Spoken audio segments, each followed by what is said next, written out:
pessoal, bom dia, boa tarde, boa noite. Não sei que horas você está ouvindo ou assistindo esse podcast. Esse é o primeiríssimo Talking Cash, que é o podcast que a gente aborda temas relacionados a finanças, contabilidade, tesouraria, tecnologia corporativa. E hoje a gente trouxe aqui um convidado muito especial para abordar alguns temas, falar sobre a carreira, as histórias e os projetos que ele tem trabalhado, que é o Ricardo Marques. Se apresenta aí, Ricardo. Fala um pouquinho, né? Oi. Quem você é. Vamos lá. Já que é uma série, né? Eu vou começar essa série aqui porque realmente tem muita história aí pra gente falar. História da nossa vida, história aí dos projetos que a gente fez hoje, até hoje. Eu garanto aí que são pelo menos uns 300 projetos aí, todos nessa parte de área financeira. E dentro dessa área financeira, o que a gente usa como tecnologia, o que a gente usa como metodologia, quais são as coisas que aconteceram. E a nossa ideia aqui, né, Thiago, é também, ao longo desse tempo aí, trazer gente aqui para relatar suas histórias, né? Com certeza. A gente acha que o mercado em si, quando a gente vai num projeto, a gente fica falando com os clientes aí, clientes e parceiros, ficar falando essas histórias aí, que acontece aí, a gente acha que tem que ter um fórum específico para que a gente possa conversar com as pessoas sobre situações, coisas que aconteceram, as situações que aconteceram, né? E é nesse sentido que a gente aqui, do nosso grupo, a gente chegou à conclusão que a gente poderia fazer dentro das ferramentas que a gente comercializa, dentro dos projetos que a gente faz, poderia rachar um pouco essa experiência aí, que eu acho que é engrandecedora, né? Eu acho que tantas coisas que a gente já fez aí, tantos problemas que a gente causou, tantas vitórias que a gente já teve, que sintetiza agora nesses produtos, nos nossos projetos, enfim, na nossa vida, né? É isso então, aí. cara, a ideia é essa aí, a gente já tem programado aí, é mais contigo, né, Thiago? Já tem programado aí uma série de entrevistas, né? Sim, a gente vai trazer um pessoal bacana para conversar aqui com a gente. E é importante essa troca aí de conhecimento, essa troca de experiências, acho que é muito bacana isso aí mesmo. Ainda mais você que aí vive esse dia a dia de venda aí. Sim. Deve ter acontecido também muita coisa Muita coisa. aí, né? Mas vamos lá. Me pediram para acertar o microfone aqui. Depois edita isso aí, né, cara? Não deixa assim não, né? Vamos lá. Então, cara, a gente queria entender um pouquinho primeiro, né, do Ricardo, né? Onde você estudou, como é que você começou sua carreira, como é que você saiu lá de trás e hoje, assim, montou essa empresa, hoje tem vários projetos, né, várias tecnologias que você ali comercializa. Como é que começou a sua história? Na verdade, eu sou engenheiro, né? Sou engenheiro matemático e numa época que o Brasil, sabe, precisava de muito técnico. Eu tenho 58 anos. Então, na minha época, todo mundo ou era engenheiro ou era... Não tinha informática, não tinha. Estávamos recém saindo daquela lei da Lei Especial de Informática. Tinha uma secretaria para isso. Não sei se vocês sabem, mas essa secretaria, essas leis foram criadas muito calcadas. Claro que havia já uma tendência forte de desenvolvimento de informática no mundo inteiro, mas no Brasil, essa parte de bico ela foi criada por causa da Guerra das Malvinas, né? Quando eles viram principalmente o governo militar, quando ele viu aquela quantidade de tecnologia envolvida dentro de uma guerra, míssil Exocet, uma guerra terrível em 82, o governo se sentiu obrigado a começar a criar essa lei de informática, né? Aí a Cresce já tinha uma ideia. E nessa época surgiram vários computadores, várias empresas nacionais criaram e também houve um incentivo muito grande no desenvolvimento de profissionais para isso. Eu estava fazendo engenharia eletrônica, então eu achei interessante essa parte de informática e comecei a estudar e me formei. Aí você sai para trabalhar em empresas. Trabalhei em empresa de engenharia, trabalhei em empresa como analista de sistemas, trabalhei em consultoria. E na consultoria que eu vi a possibilidade de você realmente agregar uma coisa para o mercado, né?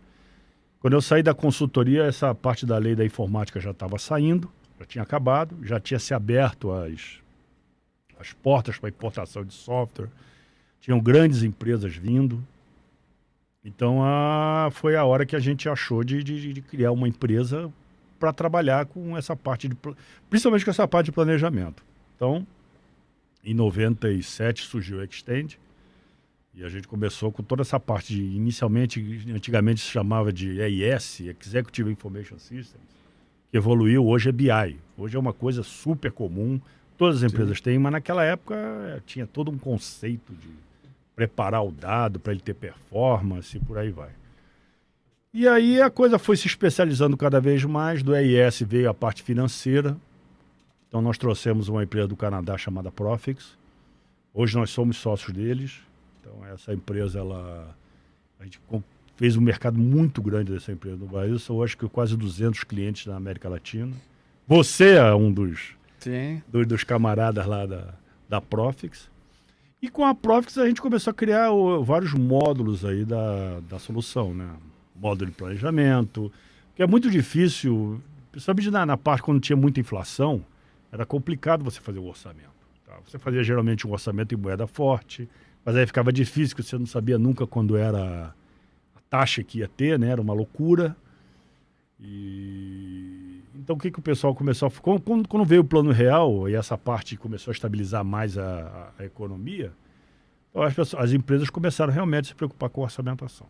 Então, hoje já é uma realidade, todo mundo faz orçamentação, todo mundo faz o que é... quanto é que eu vou comprar, quanto é que eu vou produzir, quanto é que eu vou usar de gente para isso, quanto é que eu vou investir. E como é que vai ser o meu demonstrativo de resultado, já um termo mais técnico, né? Ou Profit and Loss em inglês. O DRE, né? DRE. Como é que vai ser o fluxo de caixa se tudo acontecer desse jeito? Qual é o balanço no final do mês? O balanço, pessoal, mais importante mesmo é DRE e fluxo de caixa. Tá? E nesse sentido aí, as pessoas começaram a se preocupar. Como é que eu vou fazer isso em Excel? Excel ficou difícil. Planilha ficou difícil, porque é muita coisa, toda hora entra uma novidade. Aí começaram a surgir essas ferramentas mais especializadas, pegar um monte de informação de diversas fontes, sistema de RH, RP. E aí a ideia do Profix é justamente essa. Na verdade, o Profix é um BI, entre aspas, especializado, onde você cospe no final das coisas esses dados. Você abre a época tem a época vamos fazer o orçamento, abre-se o orçamento, se busca, e hoje tudo isso aí é uma atividade mais ou menos corriqueira dentro das empresas.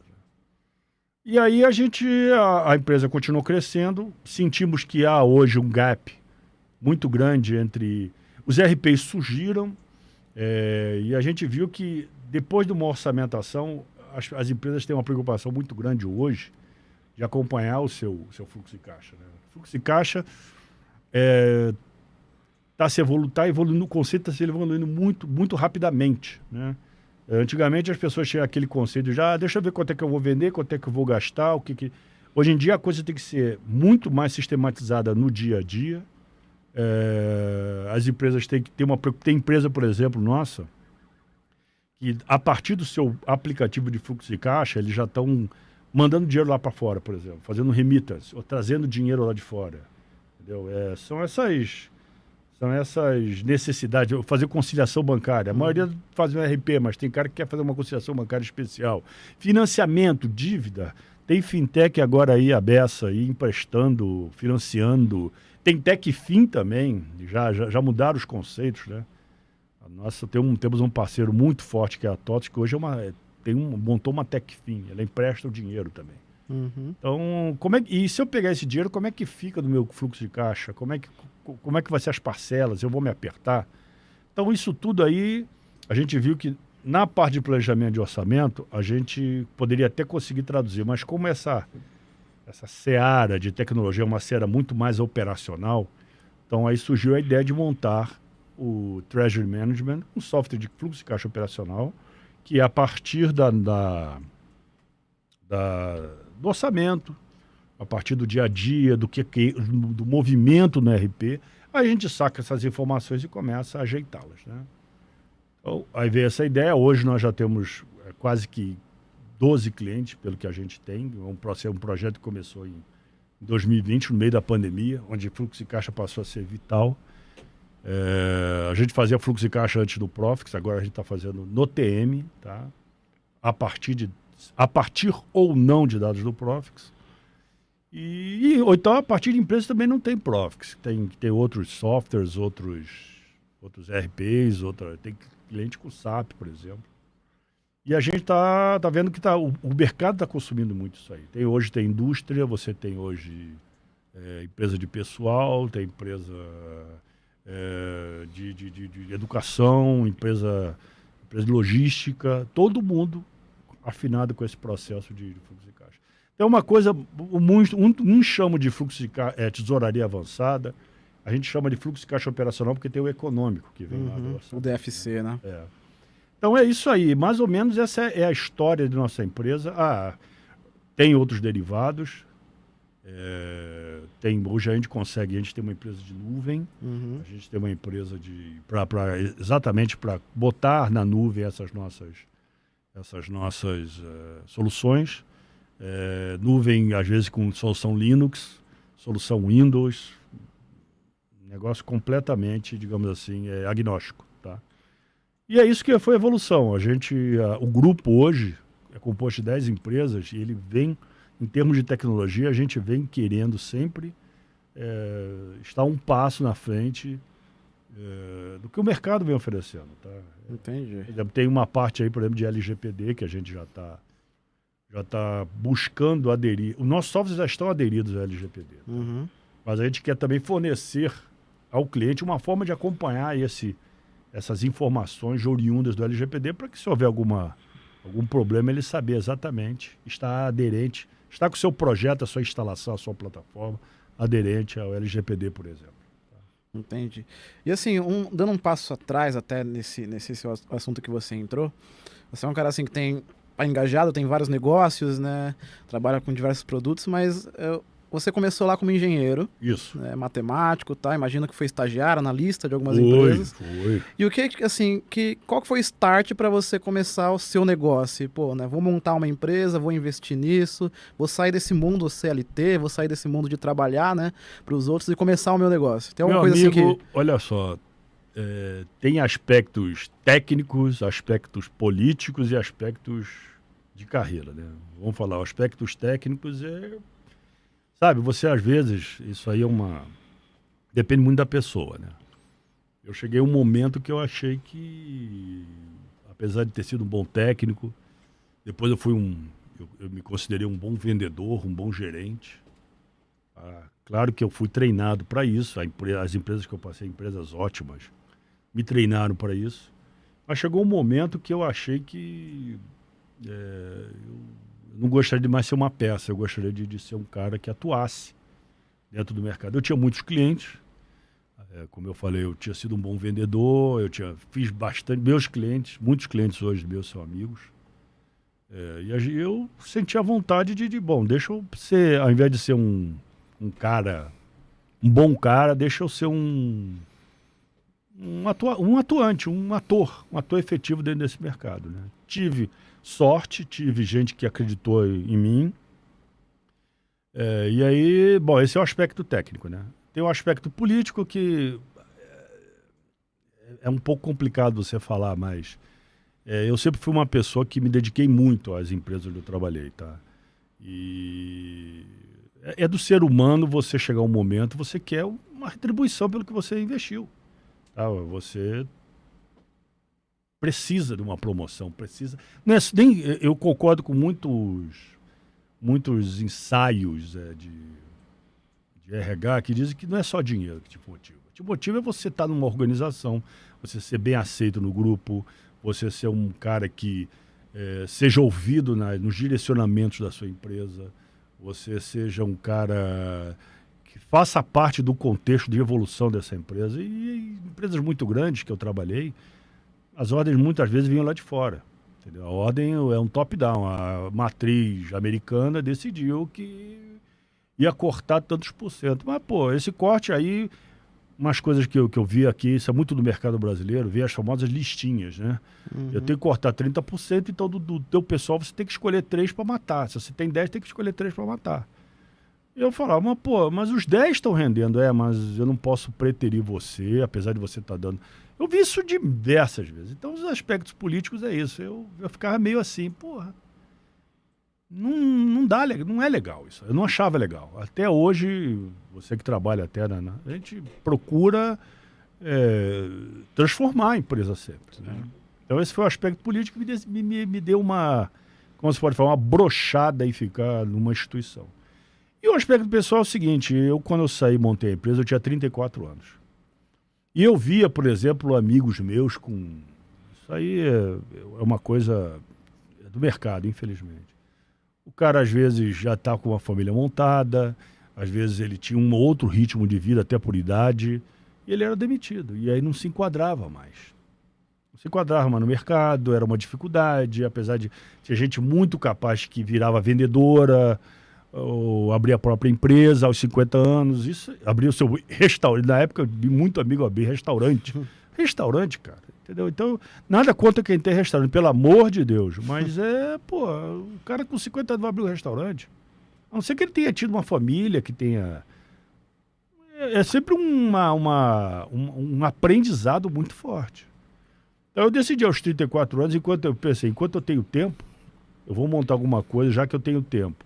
Eu tenho que ter conhecimento. Sei vender, e me deram chances para vender coisas. Naquela época, em 97, tinha muita vinda de produtos de informática, ERP, CRM, BI, uma avalanche de produtos que vieram para o Brasil. Muitas empresas abriram escritório aqui no Brasil.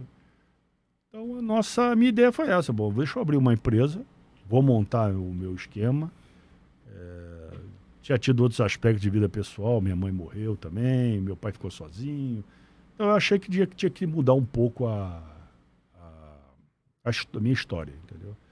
Não saí tranquilo, saí numa boa, montei minha empresa por convite aí de uma multinacional que na época... Uma empresa não multinacional, uma empresa internacional de software me convidou, no caso antigamente era a Pilot. Hoje a Pilot, se eu não me engano, foi comprada pela SAP, já faz um certo tempo. E aí a gente montou a empresa e o sucesso veio, né? Por quê? Porque por N fatores de mercado. O sucesso veio e a gente conseguiu seguir, né? Mas é uma outra coisa, né? Esse foi o início. O fator hoje crítico que eu acho que as pessoas têm que ter na empresa é o seguinte: você tem um sucesso, esse sucesso dura um determinado tempo. Daqui a pouco você tem que reinventar. Você tem que fazer uma outra coisa. BI deu um couro, mas começou a morrer. Veio finanças. Veio toda uma tecnologia de integração. Hoje, integração é um fato. Você pegar uma plataforma A e integrar com a plataforma B, através de web services, API, o que for. Mas antigamente isso aí não existia. Então a gente teve também que aprender a fazer isso. Entendeu? E é isso aí. A gente foi evoluindo. Várias crises aconteceram. Mas aí, graças a essa inovação que a gente sempre fez, a gente conseguiu, não vou dizer passar incólume, mas nós conseguimos aí chegar onde a gente está. Legal. E falando de inovação, né? Bacana, você foi lá atrás, montou uma empresa, fez várias parcerias e você falou aqui desse produto que é o TM, né? O Treasury Management. O que te motivou assim a desenvolver esse produto em particular para tesouraria? Você falou da questão da pandemia, né? Ele surgiu na pandemia, você encontrou na pandemia essa dificuldade das empresas, ou é um projeto que já vinha antes e se fortaleceu na pandemia? Já vinha antes esse projeto, por exemplo, a gente chegava em alguns clientes que estavam fazendo. O cara tinha um cliente, a gente tinha não sei quantas, 40 fazendas. Ele é um cliente nosso, ele tem fazenda, tinha plantação de soja, criação de cavalo, ele tinha televisão, ele tinha um monte de coisa. Um monte de coisa. E ele fez essa pergunta: quanto é que eu tenho em caixa? O dono lá, quanto é que eu tenho de dinheiro em caixa? Não sabia. Porque é muito dinheiro, é muita transação, muito que eles chamam de mútuo, uma empresa emprestar para outra, aí aparecia em 2 lugares, e a coisa ficava meio complicada.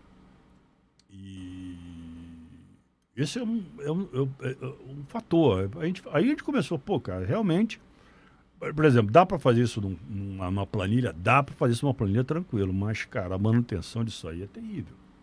É dado errado, é dado que não funciona, o cara tem o dado errado. E aí não sei o quê, e aí às 9 horas eu quero o dado, a tesouraria só consegue aprontar esse dado 10 horas, 11 horas da manhã. Então porque é muita coisa, você tem que recolher os dados, tem que bater. Dá para fazer? Dá. Aí o cara da tesouraria é promovido, sai dali, aí vem um outro cara, até o cara entender a planilha leva pelo menos um tempinho aí, né? Uma semana. Então, é isso aí. Se você fizer essa coisa muito aberta, consegue, mas tem esses problemas. Se você fizer uma coisa muito fechada, por exemplo, a gente fizemos isso em alguns sistemas, mesmo no Profis, que é um sistema super aberto. A gente via que cada empresa, apesar de fluxo de caixa ser entradas e saídas, cada empresa tem a sua nuance. Tem o seu relatório. Tem um cliente, por exemplo, nosso aí, que ele desce o fluxo de caixa a centro de custo. Ou seja, tem uma grande conta contábil, desculpa, uma grande conta bancária, mas essa conta bancária é rateada em centros de custo. Imagina um trabalho que a gente teria que fazer. E aí o Profix, não sei o quê. Aí a gente decidiu o seguinte, olha só, gente.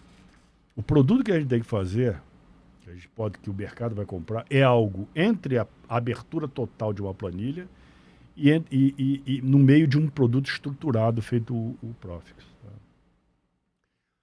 Temos que pegar o que é bom, o que é interessantíssimo do Profix, no caso a parte de planejamento econômico do fluxo de caixa, e transformar ele no dia a dia. Entendeu? E aí surgiu o Treasury. O produto, eu digo que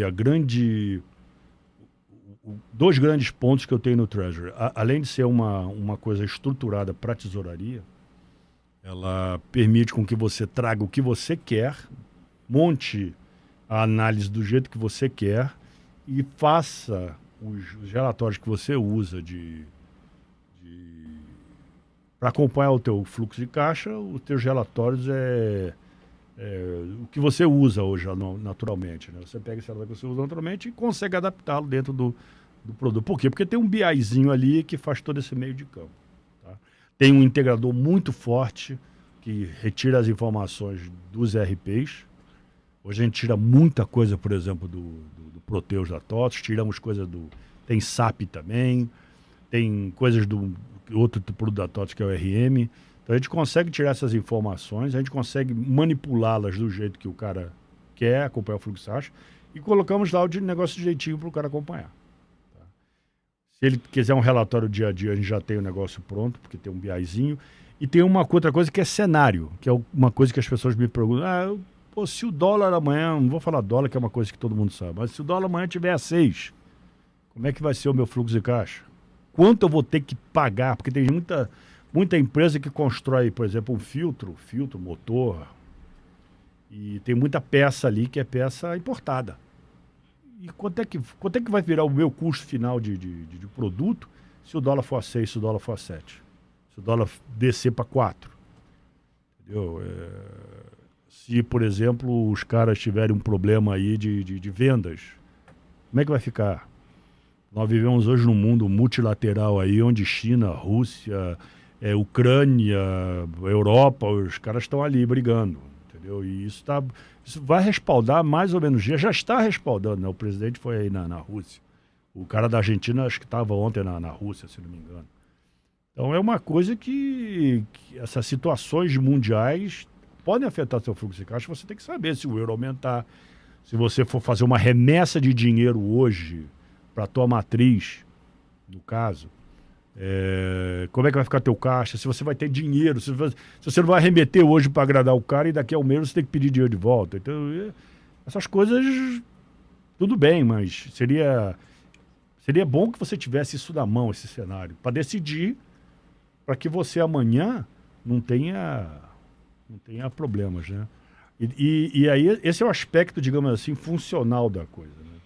O Treasury também foi criado para ser em arquitetura web, para ser agnóstico em termos de sistema operacional. Ele roda em Linux, que hoje é muito... essa parte de sistema operacional pode ficar caro. Uhum. Entendeu? Hoje está todo mundo migrando para o nuvem, o Office está indo para o nuvem.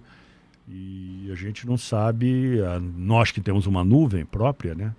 A gente não sabe quanto é que a gente vai. E a gente tem que manter o preço lá na frente o mais barato possível. Então, nós fizemos toda uma estrutura tecnológica de nuvem. Mas o produto pode ser também colocado on-premise, desde que o cliente, digamos assim, tome conta da coisa, backup, preocupações com invasão, etc. E tal. Então, nesse sentido, também nós montamos também toda uma arquitetura para que a gente possa integrar ou não a sistema de planejamento, como, por exemplo, o Profix, integrar a diversos RPs, enfim, toda uma plataforma que te permita uma coisa mais simples possível. Tá? E eu posso dizer que o produto continua evoluindo, né?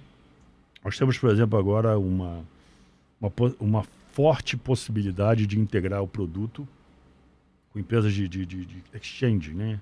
Remita-se, mandar dinheiro, receber dinheiro. Tem toda uma questão de Banco Central e a gente está integrado com isso aí. Tá? A parte de crédito, nós temos hoje parceiros, como a TOTS, por exemplo, que está atuando fortemente nisso, na TechFin dele, emprestando informações. Eu acho que eles cumprem esse papel. Enfim, hoje fluxo de caixa é isso. Quanto eu tenho, me dá com exatidão e rapidez o que eu tenho, o que eu posso fazer com esse dinheiro, como é que eu vou estar daqui a um mês, 2 meses, e como é que e aí a ordem, né? O mapa de tesouraria, o que eu vou fazer hoje com o meu dinheiro.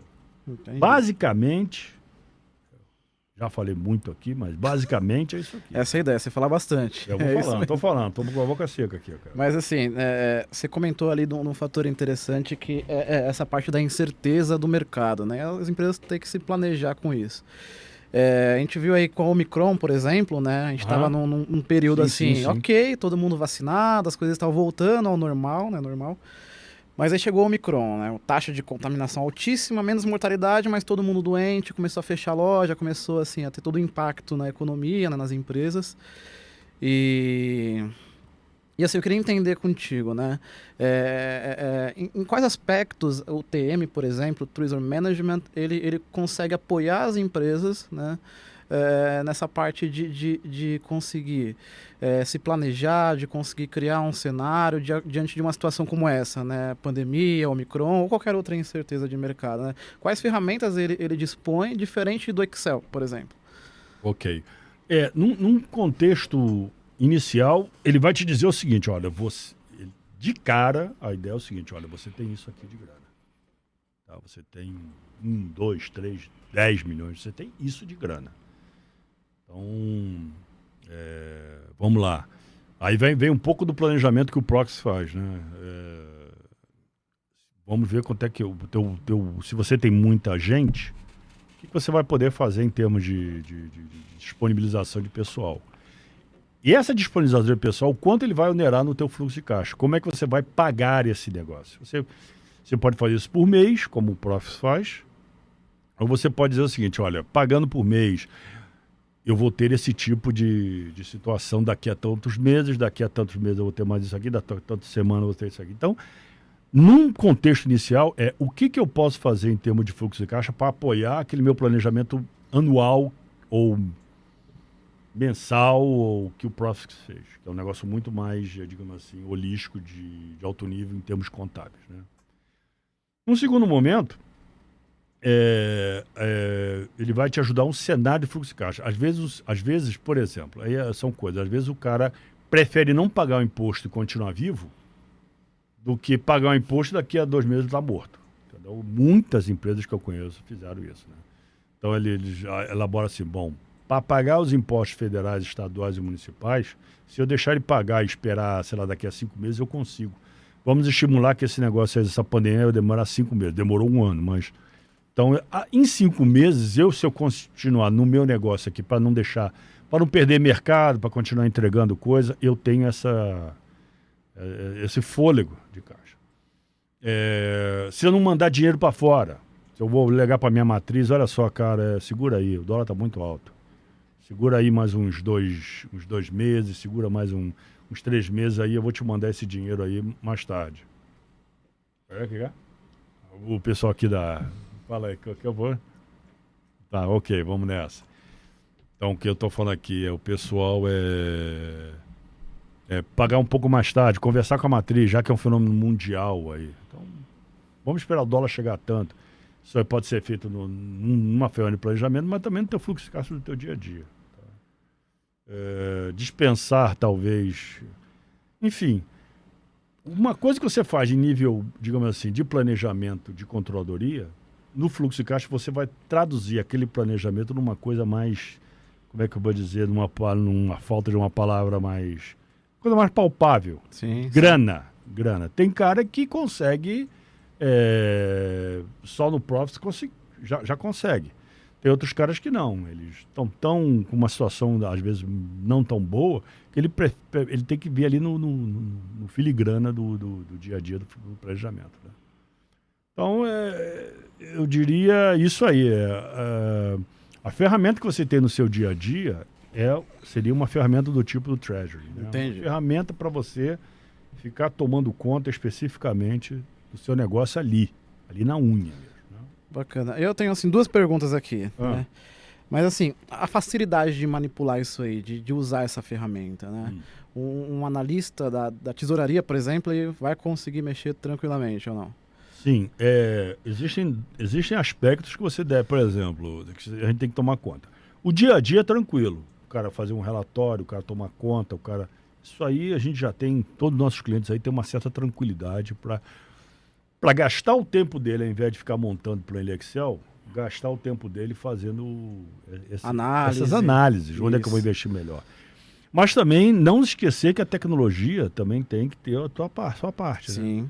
Porque todos os dados, ninguém inventa dado. É claro que uma empresa pequena ela pode entrar com dado até na mão.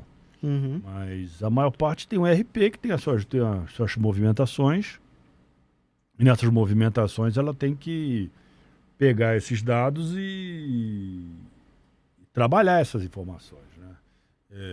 Por exemplo, o que eu passei aí, tem um cliente nosso aí grande que ele desce o controle do caixa dele a centro de custo. Por quê? Uhum. Porque ele é uma empresa de logística, essa empresa de logística tem vários locais, vários galpões, e ela quer saber quanto é que cada galpão tem de dinheiro. É do negócio deles, entendeu? Então o pessoal de TI tem que ter uma especialização. Eles já analisam assim o negócio. Então o pessoal de TI tem que ter uma especialização para chegar a adotar um critério de rateio quando ele lê um movimento, ele saber como é que ele vai fazer essa... Então esse conhecimento aqui também tem que ter com o pessoal de TI. E com base nisso, assim, tinha uma outra pergunta que é o seguinte, agora olhando para o mercado, né?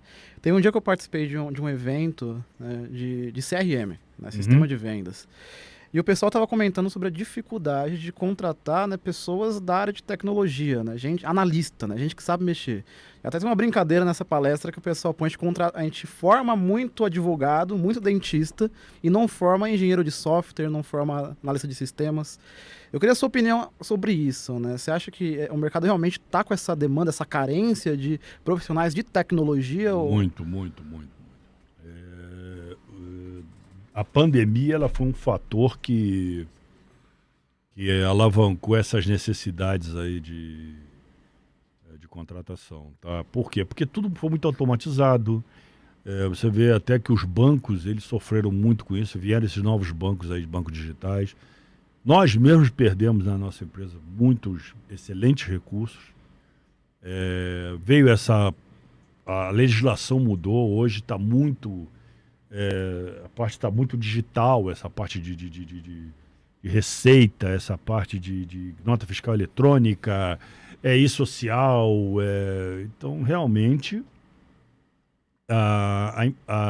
eu acho que em função de 2015 também, do que aconteceu em 2015, que o mercado deu uma retração, houve uma crise de vendas, uma crise de receitas, uma crise de... Eu acho que a ideia do FIES, que era formar muita gente, financiando até a educação, ficou um negócio meio... As pessoas se perderam um pouco, desistiram da faculdade. E o que aconteceu é que hoje eu fui, por exemplo, essa semana A gente está buscando recursos, porque nós temos aí pelo menos uns 3 novos softwares para serem desenvolvidos e não tem recurso. Não tem recurso. Então, antigamente, como não tinha recurso, você pegava e formava o cara. Hoje não tem gente para formar. Tá? Então, o que a gente está fazendo hoje? O cara da ciência da computação, aquele cara que teoricamente é o primeiro a ser pego, esse cara, ele não... a gente está não conseguindo pegar. Então, a gente vai pegar engenheiro, a gente está pegando cara de administração, a gente está pegando outros setores e formando essas pessoas, né? Principalmente em web service, integração, programação em Java, JavaScript, tem muita coisa de estatística também, que agora com o advento da IA. E a inteligência artificial agora, outro dia eu fiquei impressionado que tem algumas APIs que estão sendo construídas para falar com a Alexia, por exemplo. Alexia, tal, bacana. Não sei o quê, me monte aqui, veja, vá no banco de dados tal, me traga atrás tais informações, e aí do ladinho ele vem formando ali o comando, e aí você vai fazendo as coisas acontecer. O cara acorda de manhã, pede para acender a luz e já montar o relatório que ele quer. Exatamente. Me vai lá no servidor lá e traz o relatório para dar uma olhada, que eu vou escovar o dente e já ver. Isso aí é uma nuance que está demandando profissional demais desse tipo de coisa. Outra coisa, marketing digital. Cada vez mais o marketing digital eu vejo aí que é uma necessidade. Entendeu? Aquele marketing normal. E o marketing digital já é uma coisa já mais antiga. Mas agora as empresas estão buscando isso aí cada vez mais. Entendeu? E é muito profissional que se precisa. Eu não sei se eu estou errado, mas o Brasil tem uma demanda de 70 mil profissionais de TI por ano, que não são vagas que não são completas. Então a nossa ideia claro, a gente vive disso. Então a gente continua sempre montando equipes. Agora, acho que anteontem eu já contratei mais engenheiro normal, cara que sabe programar, tem uma lógica. É uma coisa que eu vi também, tem muito engenheiro nesse ramo, muito. Não consegue trabalhar na área. Porque a engenharia, cara, hoje em dia, quer ver, na minha época, a engenharia eletrônica, você ainda fazia uns projetinhos lá com o transistor, aquela parada toda, né, não sei o quê. Hoje em dia, o que é engenharia eletrônica no Brasil? Para mim, posso estar muito errado e me desculpe aí, mas a engenharia eletrônica é muito conserto de placa, manutenção entendeu? São poucos os centros onde existem, claro, mas para mim são poucos os centros onde o cara faz realmente um projeto de um computador, por exemplo. Não temos uma empresa brasileira que faz computador. Se faz, é muita coisa lá de fora. Me desculpa se existe aí, mas eu não tenho, por exemplo, como eu tinha antigamente, um CP500 da Prológica. Tinha pelo menos umas 3 com a Monitec. Sou meio dinossauro, né? Mas Monitec, tinha Prológica, tinha uma outra aí que eu me esqueci. Mas tinha uns 3 ou 4. Eu trabalhava na Xerox do Brasil e nós éramos do setor de microinformática. Então a gente comprava. Na minha época era DBase, Lotus, era Microsoft Word. E você via que os computadores eram nacionais. Eu lembro que a Prológica, inclusive, tinha um setor de criação de Winchester, né? Eles montaram uma fábrica de Winchester. Winchester é o disco rígido, né? Uhum. Era Winchester, né? Então, isso não existe mais no Brasil. Então, engenharia eletrônica de grandes projetos, eu não vejo muito. Entendeu?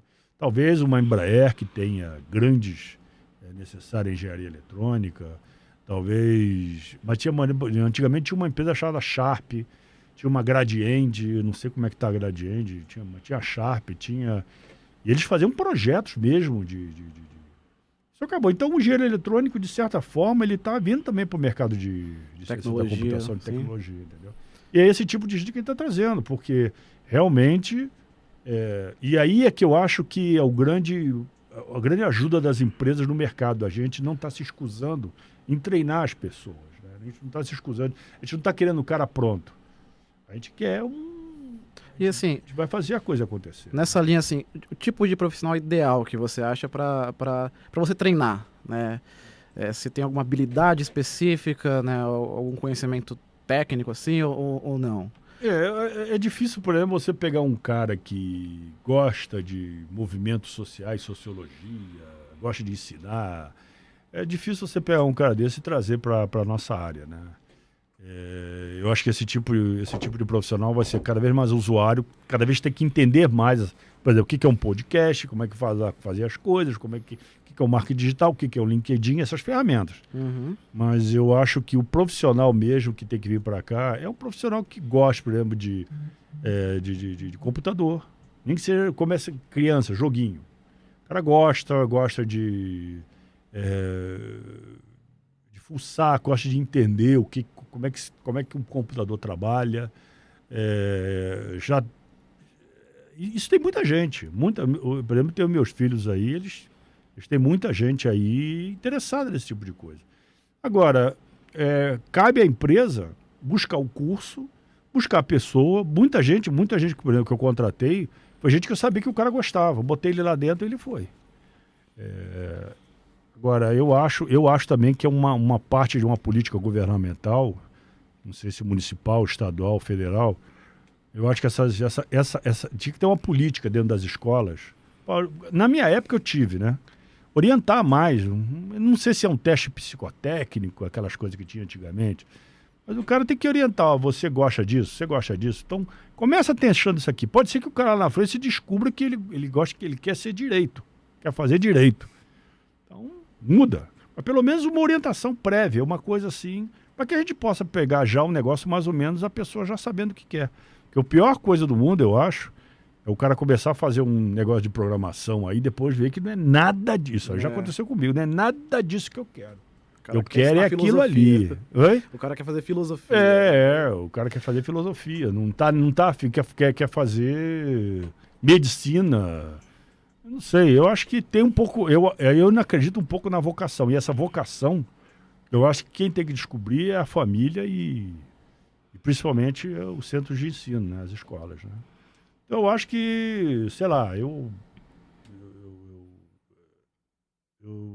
acho que as empresas estão fazendo a parte dele, entendeu? Se hoje você não tem tantas universidades, tantos centros de formação acadêmica, as empresas, na sua necessidade, estão buscando os recursos. Agora, é muito mais cansativo do que você já ter uma orientação aí, pegar o cara ali na árvore, né? E uma coisa que eu percebo também, né, até falando um pouco do TM, é que o mercado está sem profissional de tecnologia, né? As áreas de TI, né, de TI e também financeira, que tem que trabalhar com esses produtos, estão sobrecarregadas, né?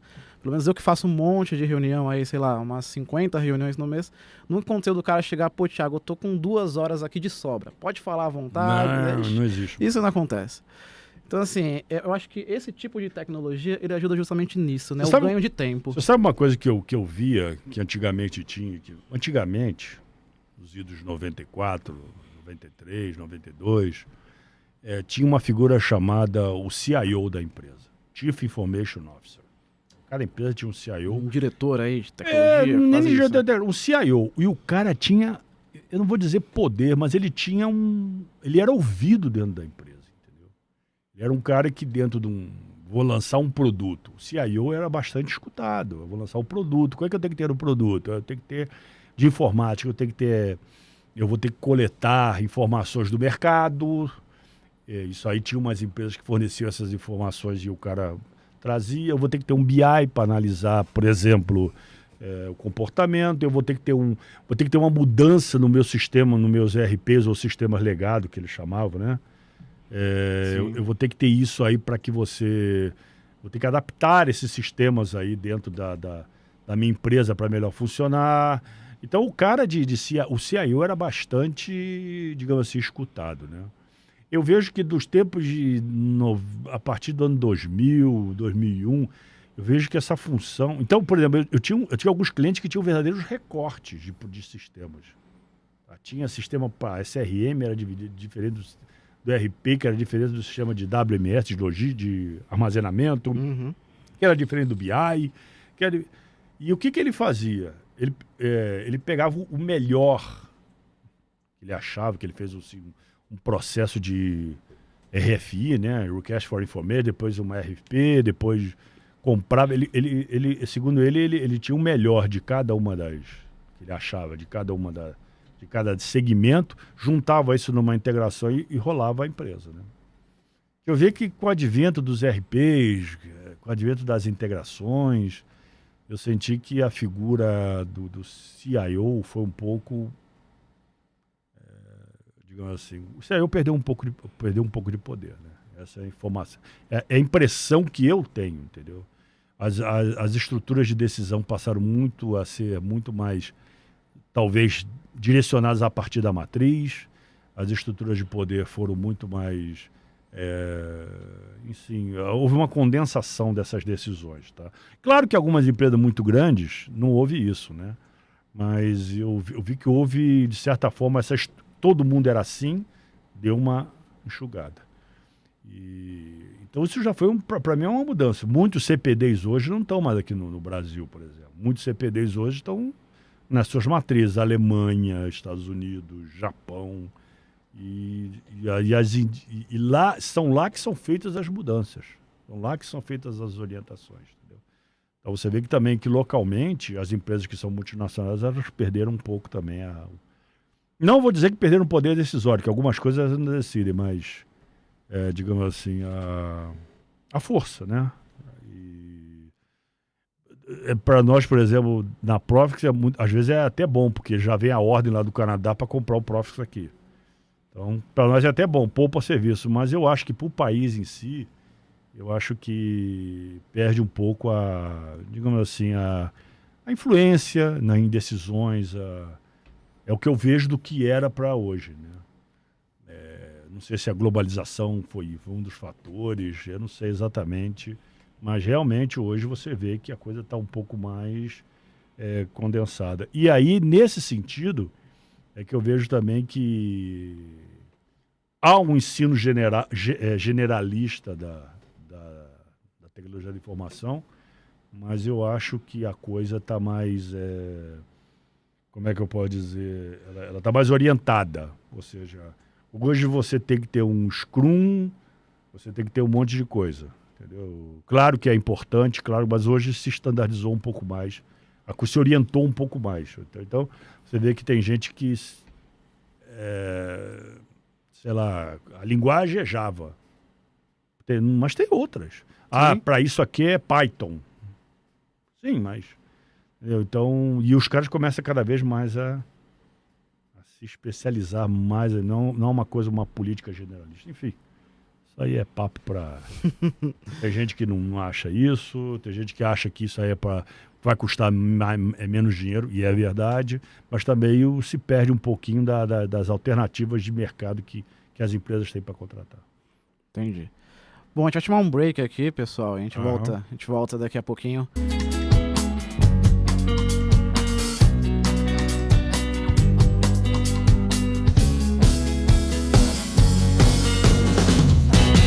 Pessoal, estamos de volta, né?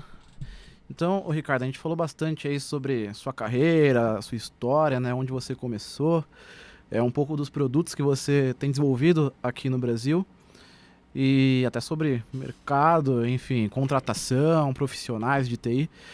Agora eu queria, assim, fazer uma pergunta para ti que eu percebo, pelo menos, nas reuniões que eu faço e com o pessoal que eu converso, que tem muita gente, principalmente aqui no Brasil, né, que tem até uma certa resistência com tecnologia, né? Ainda mais empresa familiar, né? Aquele cara que, trabalha com Excel e não quer sair do Excel.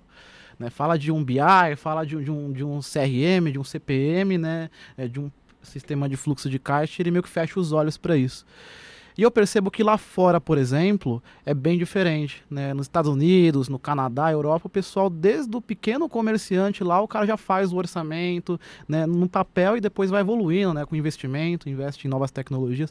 Queria a sua opinião sobre isso, né? A diferença entre o mercado aqui nacional nesse aspecto e o mercado internacional. Eu diria para você o seguinte, que o mercado internacional, tá falando aqui do... O mercado internacional não tem disponibilidade nenhuma, está pior do que o Brasil. Tá? Por exemplo, a Estônia hoje é um dos países que deram uma total política de desenvolvimento do país em termos de TI.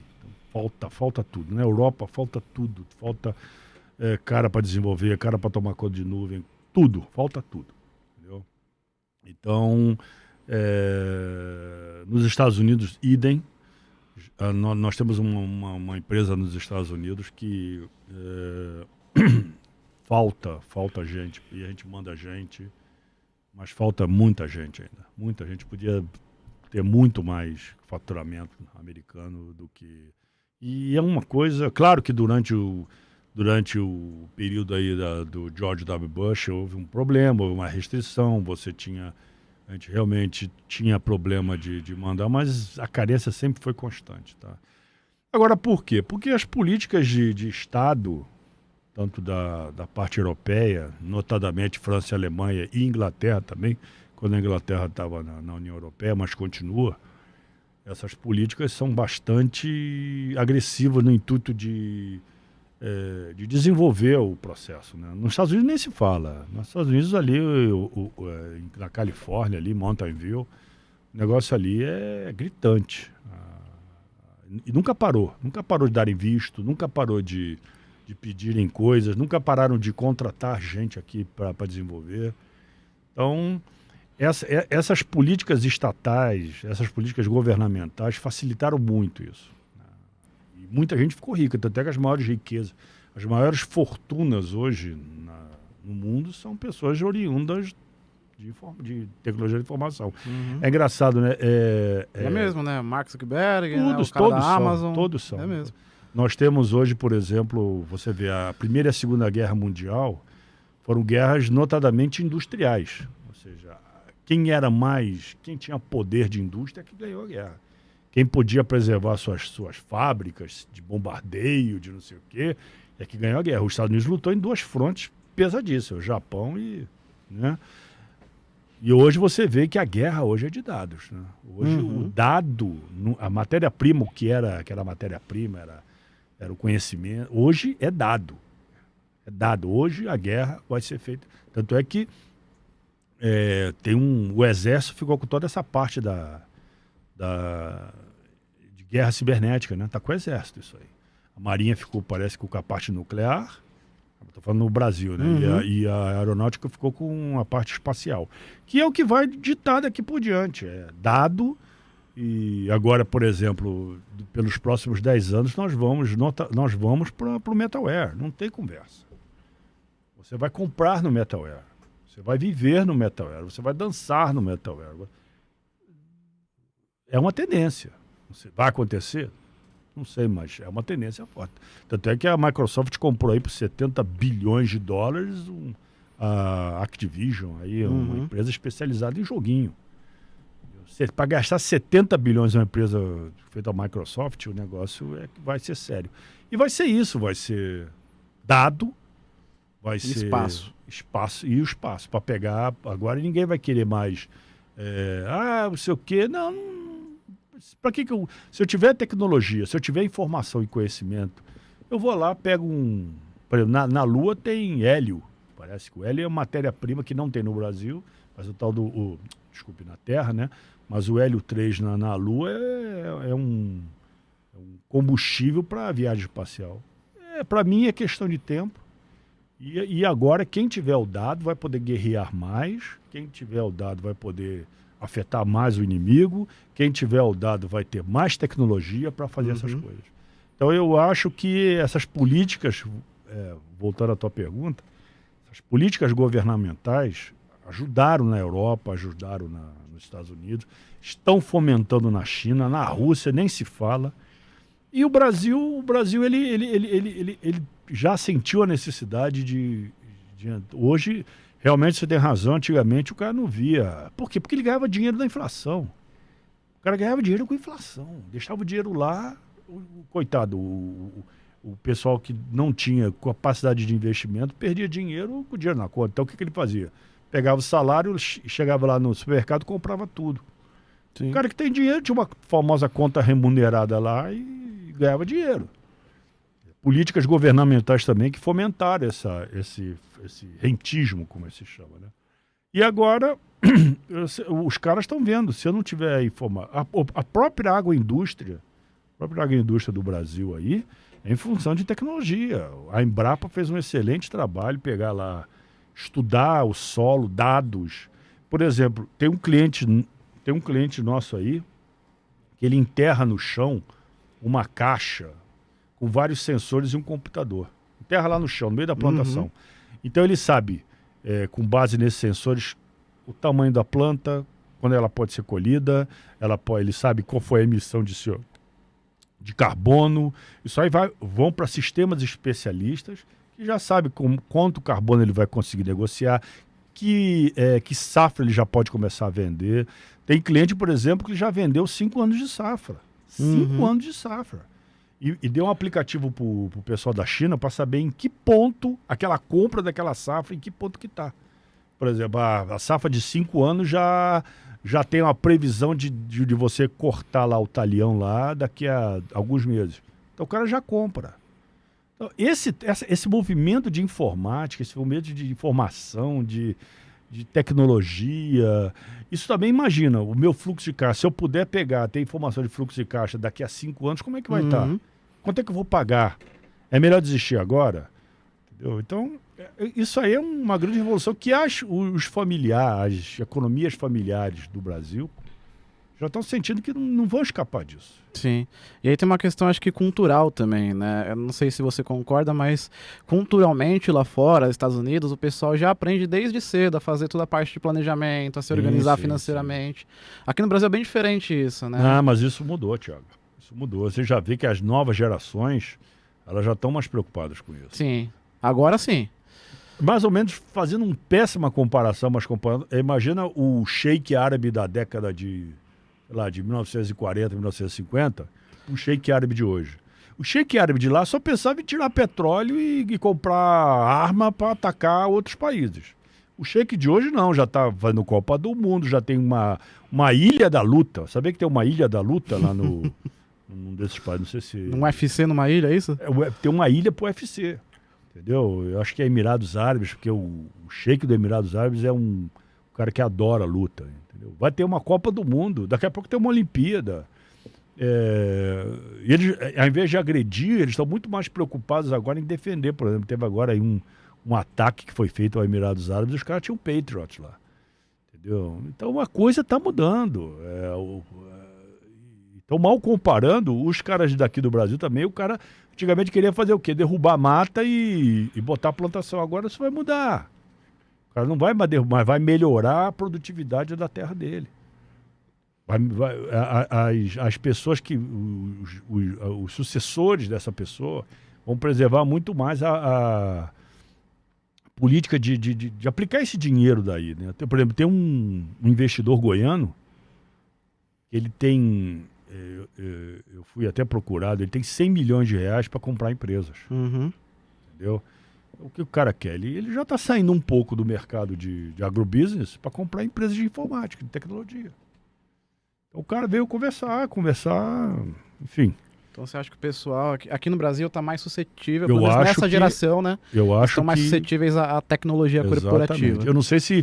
Eu tive essa experiência desse tipo, o cara veio falar comigo. Agora, tem talvez, não sei, indústrias, que a indústria é um pouco mais difícil, né? Mas construção civil tem certeza que está investindo. Hotelaria, Maceió tem muita hotelaria com dinheiro oriundo de... Você disse que eu estive lá há pouco tempo. Muito turismo sendo fomentado em função de agrobusiness. Né? Maceió. Alagoas. Então...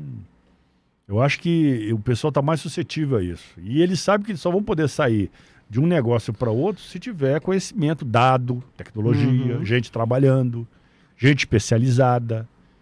Então eu acho que essa eu acho que é um pouco... Tá evoluindo bastante. Poderia evoluir mais? Eu acho que sim.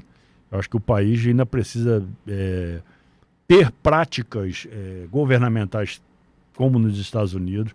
Eu tive ouvindo uma palestra muito interessante. O Brasil hoje ele está no G20, ele está no BRICS e está entrando agora na OCDE. Acho que não existe... São pouquíssimos países que estão nessas entidades, digamos assim, econômicas de classe, né? Então, o Brasil, ele vai... As empresas nacionais, elas vão ter que se adequar, e as internacionais também, vão ter que se adequar nesse processo. Não vai ter outro jeito. Não vai ter outro jeito. Então, mesmo que o cara não queira, que uma vez eu escutei isso aí, pô, com o dinheiro desse projeto aqui, eu compro não sei quantos cavalos aí. Pô, mas acho que as pessoas hoje já estão entendendo que o cavalo, ele vai poder comprar tantos cavalos, mas 3 vezes mais cavalos, porque o que a tecnologia vai render para ele, eu acho que vai permitir esse tipo de salto. Sim, sim. E uma outra coisa interessante é que acho que até a tecnologia não é que eu cheguei, implementei um projeto, está pronto, um abraço. Isso aqui é o início. Você precisa de uma consultoria, porque talvez Tem que você ter não um acompanhamento, soubesse. né? Você comprou um software para melhorar, mas esse acompanhamento tem que ser constante. Hoje tem um conceito no mercado de... Isso aqui, que senão eu tenho que ficar acompanhando aqui, ó, chacrinha aqui. Né? Então, existe um conceito que está sendo... Conceito de consciências. Engraçado. Com esse negócio de nuvem e de software e de gente, está se criando, por exemplo, o tema tesouraria, né? É uma consciência de tesouraria. O que é uma consciência? É um conjunto de serviços aplicados, é o software e o hardware, a nuvem. E essa é como uma criança, vai aprendendo. Ela começa de um jeito e aos poucos, com a medida que o mercado vai respondendo, vai evoluindo, essa consciência vai se mudando. Entendeu? Então, é um conceito muito interessante. Eu não sei onde é que eu li isso aí, mas é o conceito de consciência. Tem a consciência do warehouse management, tem a consciência do estoque, tem a consciência... Ou seja, não é mais aquele URP, são consciências. Isso aí, com o advento de inteligência artificial, à medida em que esse machine learning, não vou nem dizer o natural language, mas o machine learning, e essas consciências vão se tornar consciências mesmo.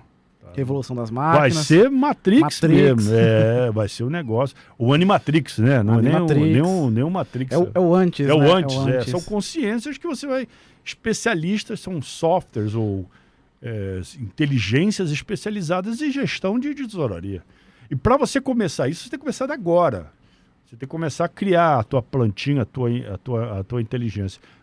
Essa é uma tendência que eu vi e achei bastante factível. Ainda mais com o metaverso, imagina. Para comandar aqueles bonequinhos ali dentro daquele metaverso, vai ter que ter uma inteligência, vai ter que ter um cara que vai aparecer. Eu já vi um negócio aqui que aparece um negócio aqui do lado. Suas opções são essas aqui. Aí o cara lê. Isso aí teve um filme também, esqueci, Assédio Sexual, que o cara fez aquele Michael Douglas e tinha eu esqueci o nome da mulher. É a que fez aquele Ghost, qual é o nome daquela menina? Ah, não lembro. Ghost também não... Ghost esqueci o nome da mulher, tô ficando velho. Vai falar de Vingadores, aí sim. Não, Vingador é fora, então vamos lá. Essa mulher, como é que esqueci? Casou com o Bruce Willis, enfim.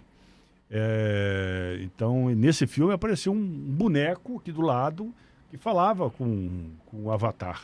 O boneco aparecia, tem que fazer isso aqui, não sei o quê. Então, esse boneco, quem é esse boneco? Vai ser a máquina, que vai orientar o Avatar, usuário lá, né? O usuário a fazer a melhor decisão.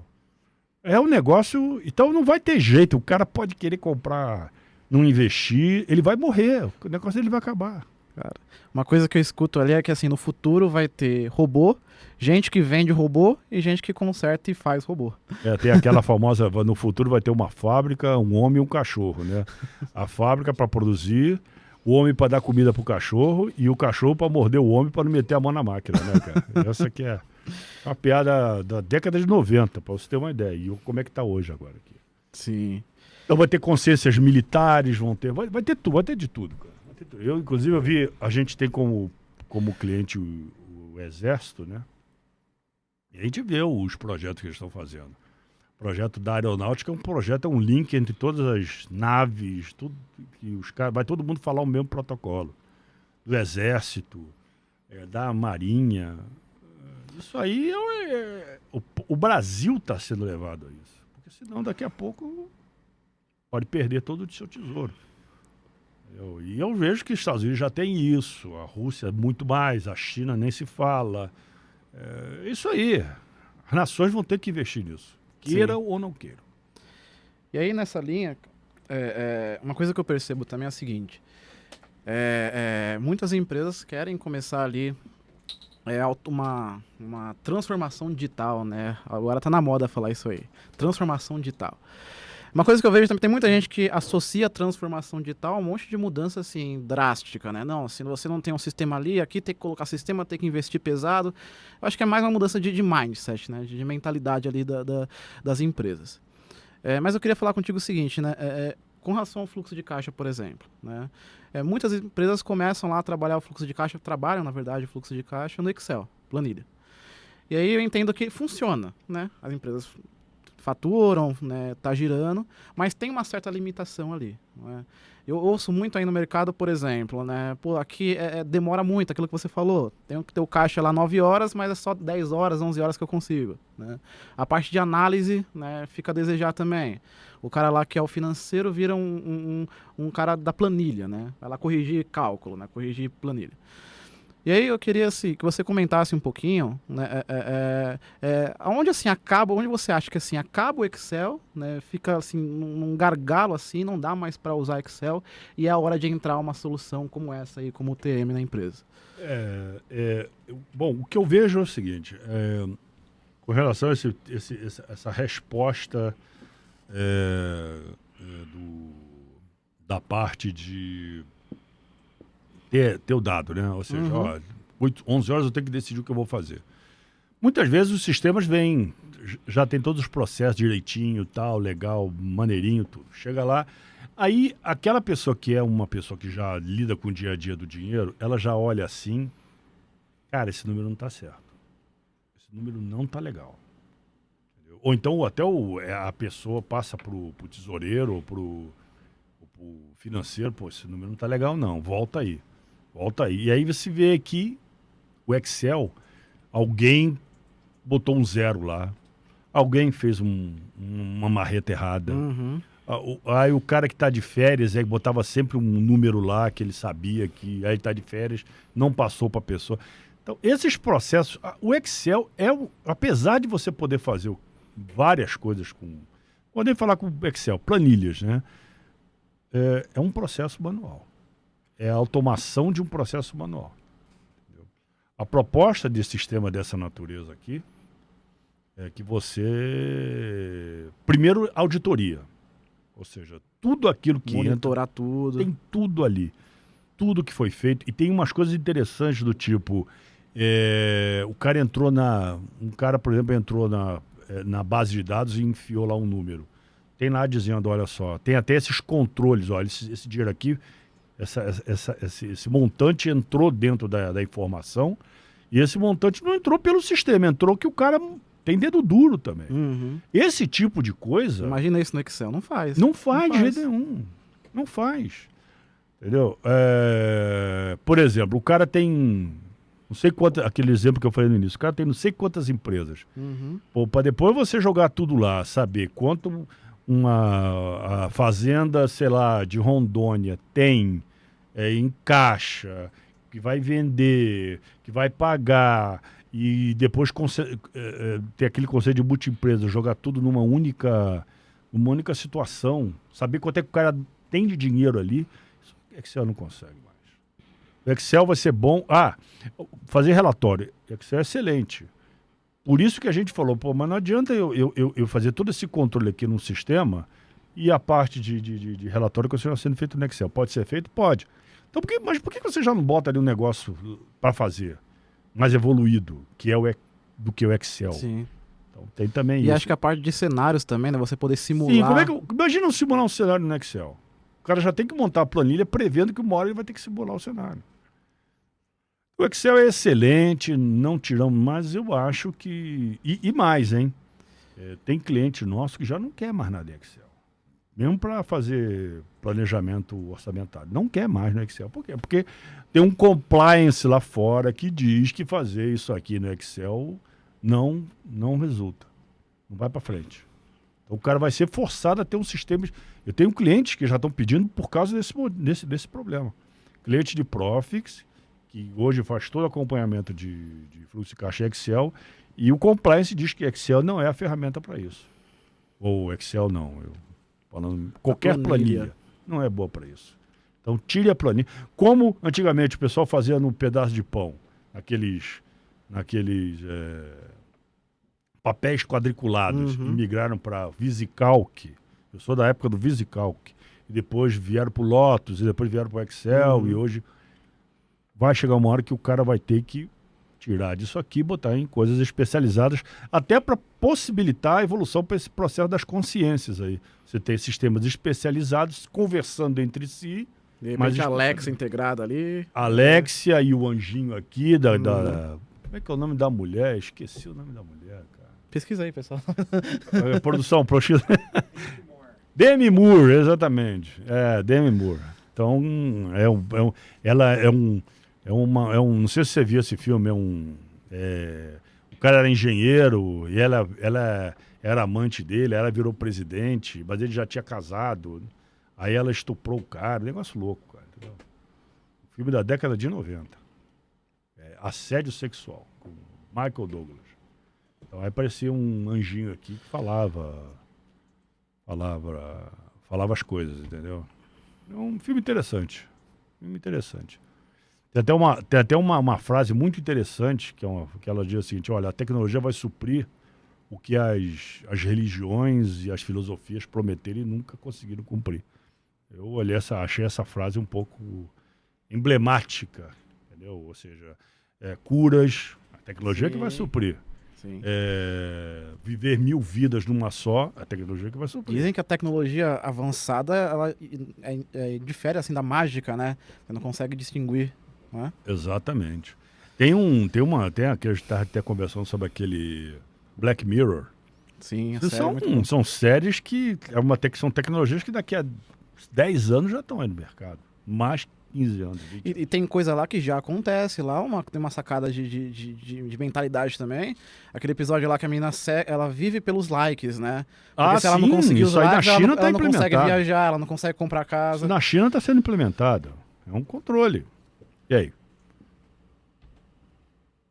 E você duvida? Você duvida que isso aqui é fácil de ser implementado? Nada. Eu vi uma palestra muito interessante de uma futurista, que ela estava defendendo o uso de chip debaixo da pele, da mão. Acho que você... Não sei se você... Eu tava com você, assim, eu lembro. Ela botou um chip, isso aí realmente é o seguinte, para chegar num médico, chegar aí... É que eu lembro que ela tinha ele monitorava batimento cardíaco, né, esse tipo de coisa, né, ele conseguia, assim que se aproximava dela, o celular da pessoa reconhecia que era ela, aparecia rede social, tinha uns negócios então, assim. Então, quem vai equilibrar a tecnologia das necessidades do dia a dia, da liberdade, tem que ter lei para isso aí, né, cara? Sim. E não pode ser lei inventada, mas não cumprida. Entendeu? Aí é o Estado, como é que vai ter que ser o Estado? Não sei, são medidas que nós hoje estamos sofrendo aqui, não a nível brasileiro, mas a nível mundial, esses questionamentos. Tem gente que acha que o bom é um Estado forte, eu acho um absurdo isso, mas tem gente que acha que Estado forte é que é a resposta. Por quê? Porque vai poder impor. Mas o fato de você impor uma posição, eu acho que já tolhe muito o que a gente sempre defendeu de liberdade, né? Mas aí é questão de cada um, né? E aí você falou de lei, uma coisa que eu queria te perguntar também, trazendo mais para o nosso tempo, né? LGPD. Você até comentou lá no começo de alguma coisa de LGPD que você estava trabalhando, mas assim, para você que é da área de tecnologia, né, empresário do meio, como que isso te impactou? Né? Ah, sim. A nossa empresa ela passou por um processo, mas nem menos pela nossa empresa. A nossa empresa a gente estava sempre bem organizado. Com o advento da nossa nuvem, a gente tem uma nuvem onde a gente faz várias hospedagens, a gente teve que melhorar, porque imagina, o cliente bota o seu dado dentro da sua estrutura e você perde tudo, né? Então a gente melhorou esse aspecto, e teve que se organizar mais. E agora os nossos softwares também tiveram que sofrer esse tipo de...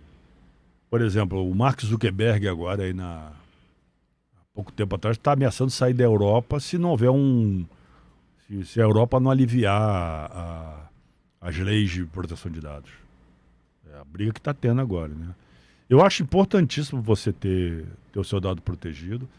Eu já vou falar o quê? Todo mundo acha um saco o cara ligando para você te oferecendo Badulac, expansão de banda. Porra, é um saco, cara. Entendeu? E o cara não liga uma vez só, é um robô ligando. Já esse negócio. Então, eu acho importante isso. Agora, quais são as jurisprudências que serão criadas? Como é que isso vai evoluir? É que são negócios. O que a gente está tentando fazer, além de ter dados ofuscados, além de ter a segurança em si, nós temos, você tem que implementar um firewall. Tem vários aí no mercado, firewalls, digamos assim, de software, mas você tem que botar um físico também. Você tem que botar toda a proteção possível e imaginária, né? Ou então, pelo menos, e tem que ter as metodologias. Então, o que a gente está tentando ajudar o cliente, né? Porque o que hoje está sendo feito? Existe um contrato onde você tem que ter responsabilidades, só que a gente não quer que chegue nessas responsabilidades. A gente quer dotar o cliente, por exemplo, de uma coisa básica do tipo, olha só, eu implementei o produto. As informações do produto saem do ponto A para o ponto B. O ponto A é o servidor tal, não sei o que está fisicamente aqui, e em termos de físico. Em termos de lógico, é o sistema tal, que tem a base de dados tal, não sei o que, não sei o que. Ponto A. E o ponto B é a mesma coisa. E flui informações do A para o B, tá? Que informações são essas aqui? Aí você dá um clique ali, você tem um monte de dados aqui, alguns dados são sensíveis, outros dados não são sensíveis, o que tem que ser ofuscado, o que não é. Então, já tenho duas coisas. Onde está o dado, para onde quando ele saiu, para onde ele foi, e que dados são esses. E aqui embaixo, alguns indicadores do tipo, quem usou, quanto tempo usou. Pessoal, isso é um produto que você está isso desenvolvendo. Na verdade, é um BI, né? Um BI ultra especializado em LGPD. Uhum. Na verdade, você tem um dado, esses dados estão recebendo informações de um monte de lugar e você está botando uma tela para ver isso. Isso é o que eu estou fornecendo para os clientes, tá? Uhum.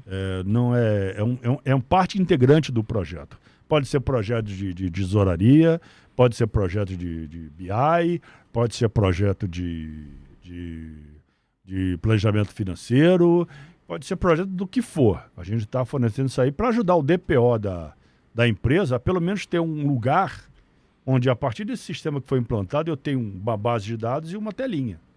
Tá? Ele cockpit ali para ele conseguir avaliar. Exatamente, com os indicadores que ele quer, porque às vezes também tem aqueles indicadores de jurisprudência que o cliente quer. Já mudaram aqui o Talk Post. Beleza, bacana. E a nossa... até me perdi. O pessoal é rápido aqui, né, Silvio? O pessoal é rápido, né? É a consciência de marketing. Você pensou no negócio? Pois viu? Ele desenvolveu ali. Daqui a pouco vai ter aquele cara que fala assim, já... Mas então é isso aí, ajudar o DPO que está sendo criado hoje. Hoje todo mundo tem que ter um DPOzinho lá na sua empresa. E esse DPO tem que tomar conta de tudo. Agora imagina uma empresa, uma seguradora, por exemplo. Um banco, o DPO. Então a gente tem que colaborar. Se a gente vai implementar um sistema, a gente tem que botar nossos dados, que são requisitados, alguns indicadores, e o cara depois poder extrair o que quiser. Tá? Isso aí é o que a gente está fornecendo. Claro, temos parceria com... hoje a gente está fazendo uma parceria com alguns institutos, de instituições feitas, por exemplo, a OAB, onde a gente tem pessoas que a gente conhece lá, que a gente está trocando figurinha. Qual é a melhor forma de fazer, qual é a melhor forma, advogados, consultores de empresas, qual é a melhor forma da gente implementar esse tipo de coisa. Isso é uma jurisprudência que não vai crescer muito, tá? Sim. Ela está bem engatinhando, mas se a gente não começar agora, depois, as multas são muito pesadas. Entendeu? E a gente, claro, a gente não vai deixar os clientes na mão, né? Uhum. A gente tem que aderir, Sim. mas a gente tem que evoluir também. E teve muito hacker também que se aproveitou disso aí, né? Roubo de dados. Nossa, muito. É muito comum. Muito hacker, muito hacker. Só para você ver, se invadiram o Ministério da Saúde e pegaram os dados, imagina o que faria aqui numa empresa. Uhum. Então eu acho que vai haver muito susto aí daqui por diante. Eu não quero que esse susto venha para o meu lado, entendeu? Então, vamos trabalhar. Sim. Vamos fornecer para o cliente, para ele, uma vez que eu entregue o projeto, que ele tome conta da sua parte de LGPD. Se ele quiser fazer com a gente, isso é uma preocupação constante das nossas redes. As invasões são constantes. Tem banco aí que recebe, sei lá, 2 bilhões de tentativas de acesso por dia. Acho que a gente está na fase de 100 mil tentativas de acesso por dia. Então é uma guerra. Bacana. Uma coisa que eu acho legal é que você sempre fala na preocupação com o cliente, né? Pô, entregar o melhor para o cliente, né? Olhar para as necessidades, situações dele, isso é muito bacana. Como diz o japonês, 5 minutos de desordem detona 50 anos de trabalho, né? Sim. Com certeza. E aí, cara, assim, você falou de vários projetos, né? TM é um deles, né? Com a parte de fluxo de caixa. Agora esse BI mais robusto ali, né? Para a parte de LGPD. De onde vem essas ideias, assim? Rapaz, tudo eu não fico em casa malucando, não. Isso aí eu vejo o cliente tem uma necessidade. Tem coisa que você pega de fora também? Você vai não, deixa eu ver. Poucas coisas peguei de fora. É mais avaliando dentro de casa, olhando as necessidades. Por exemplo, nós temos uma empresa em Portugal. Claro que isso foi uma ideia, né? Isso foi uma ideia porque a gente vê que existe uma comunidade imensa de gente aí que está trabalhando para Portugal, mas de uma forma, digamos assim, descentralizada, desconcentrada. Então a gente criou um grupo de profissionais dentro da empresa chamada United Computing. E a ideia é essa, a United provê esses serviços, né? Então a gente já começou, estamos começando aí com... A United também atende também aqui no Brasil, é uma empresa de consultoria, uma união de várias consultorias aí. O intuito é da gente fornecer cada vez mais esse mercado, ou seja, uma coisa que estava descentralizada, jogada ao léu aí, a gente está conseguindo organizar. E aí você vai na Europa, por exemplo, é o que eu falei da Estônia, né? Nossa, é demais. Mas também é o seguinte, né? O cara não pode ser um qualquer, né? Senão você queima o teu filme. Então, mas por isso que a gente não consegue uma escala muito grande. Por quê? Aqui a gente estava falando, não tem gente no mercado brasileiro com capacidade. E ó, eu vou te falar, se não tem um brasileiro, tem gente na Argentina que a gente conversou com os caras, tem um ou outro que são bons. A Argentina tem muita gente boa. Sim. Colômbia, o pessoal de Bogotá é bem competente, viu? México esquece, cara. Tá todo mundo voltado para o mercado americano. Todo mundo no mercado americano. Mas aqui no Brasil, esses dias tem no tempinho, eu fui para Blumenau, cara. Lá é uma terra que tem gente de TI, viu? Eu acho que lá é um lugar assim que é fora da curva aqui. Porque você balança a árvore, cai analista, cai técnico. Tem muita gente. E tem muita empresa também lá de tecnologia. Mas né? Eles ficam por lá, porque... exatamente, eles ficam por lá. São Paulo, Rio de Janeiro, então tem muita gente também. Enfim, mas tem que trazer o cara certo, entendeu? Às vezes tem gente... Tem vários graus. No grau que nós estamos hoje, por exemplo, para prestar serviço para fora, tem que ser um cara muito bom. E são outros skills também. Além de ser um cara bom, tem que ter um inglês bom. Não adianta o cara ficar com um inhame.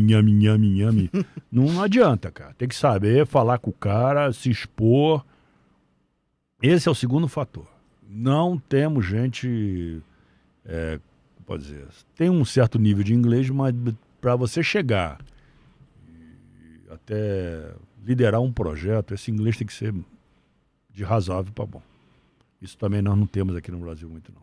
Falta pessoal ali que... Falta, e muito, é muito inglês. mais naquela... Olha só, o cara quando começa a ter inglês e começa a ter um conhecimento desse, ele vai lá para fora e fica lá fora, cara. Por que eu vou ficar com um terceiro aqui? Porque eu gosto de sambar aqui no Brasil.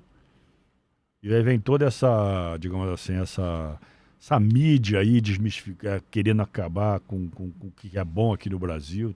Tem mídia boa e tem mídia que realmente está afim de botar. Essas políticas governamentais que eu falei. Tem boas políticas, mas é lá. O Brasil está precisando. Isso vai vir naturalmente, hein? Eu não acredito que vai vir numa canetada, naturalmente, com a necessidade do mercado, com a necessidade de vender, de se posicionar, políticas, eu acho que vamos chegar lá. Eu tenho fé, muita fé, mais do que fé, eu tenho certeza que vai chegar lá. Um país desse tamanho aqui, o que ele tem, com 200 milhões de habitantes, que não tem brigas religiosas, não tem brigas étnicas, não tem briga.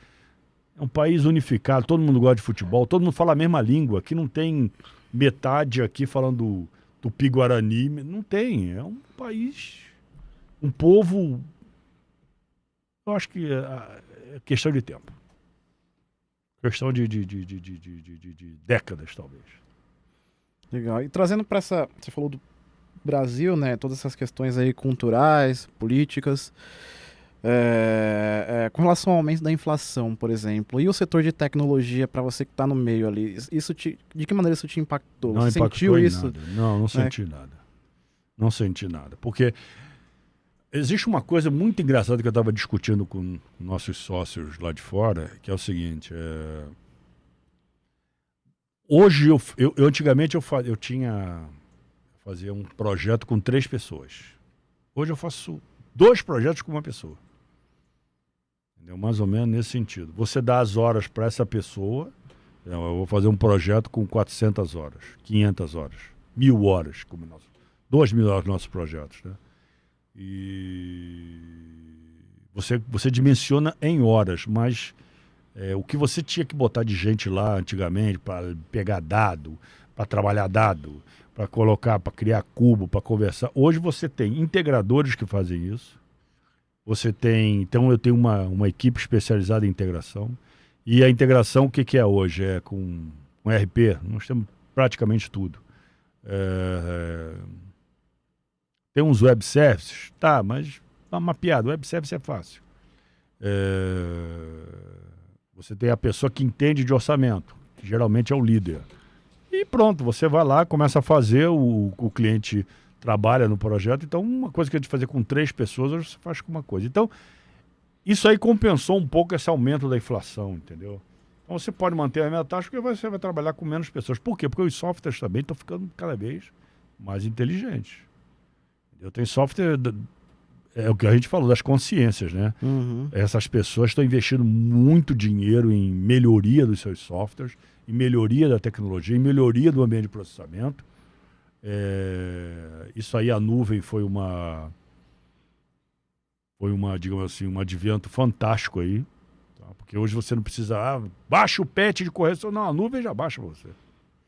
Então, hoje, essa inflação, ela é, de certa forma, compensada e a lucratividade aumenta.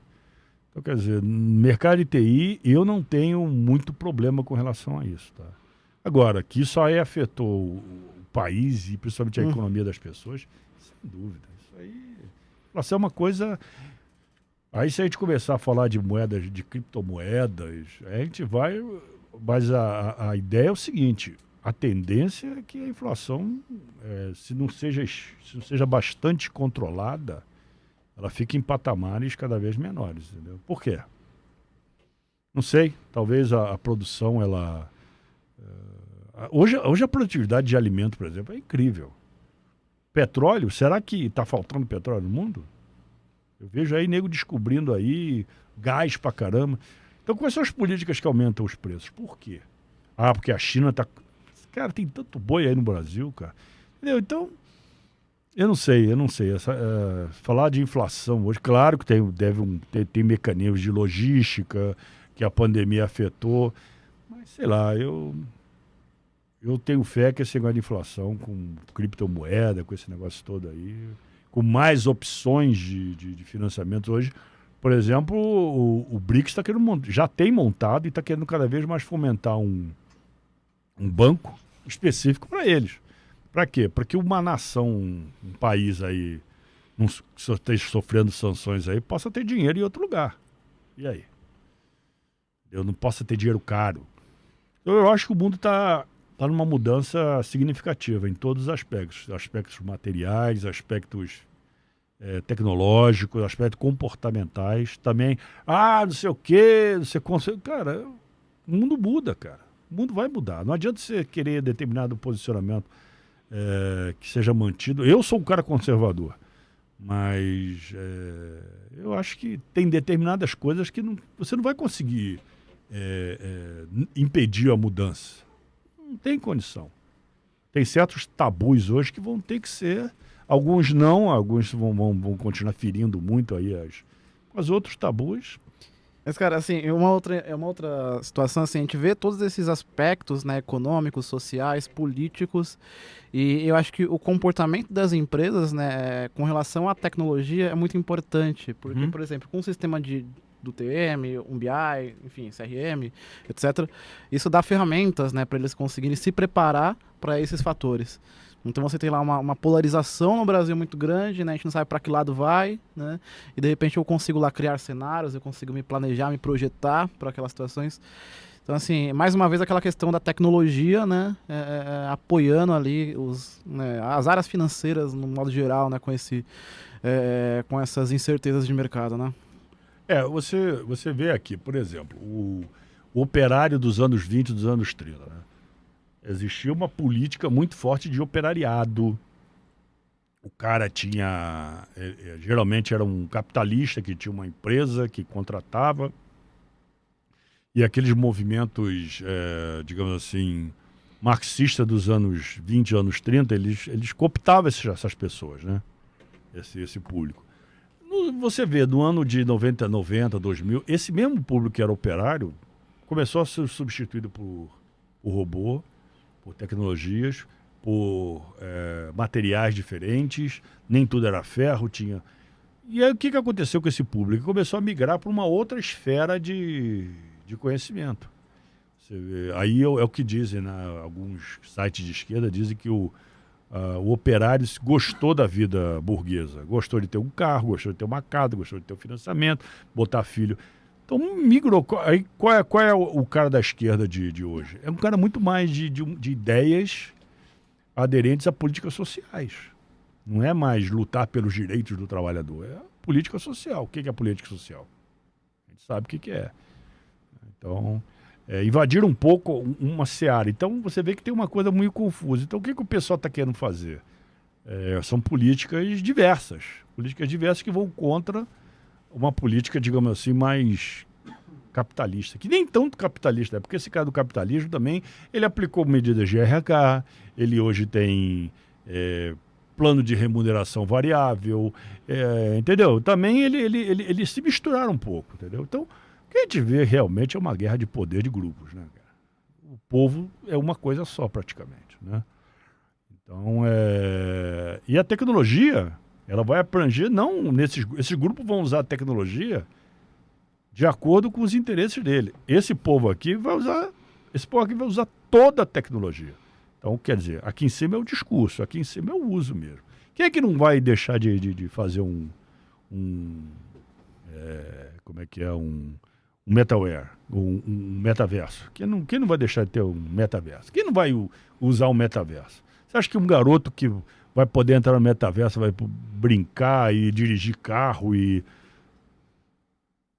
Você acha? Não depende se é de esquerda ou se é de direita, cara, ou se é de comunista. O cara vai usar aquilo ali. Vai usar.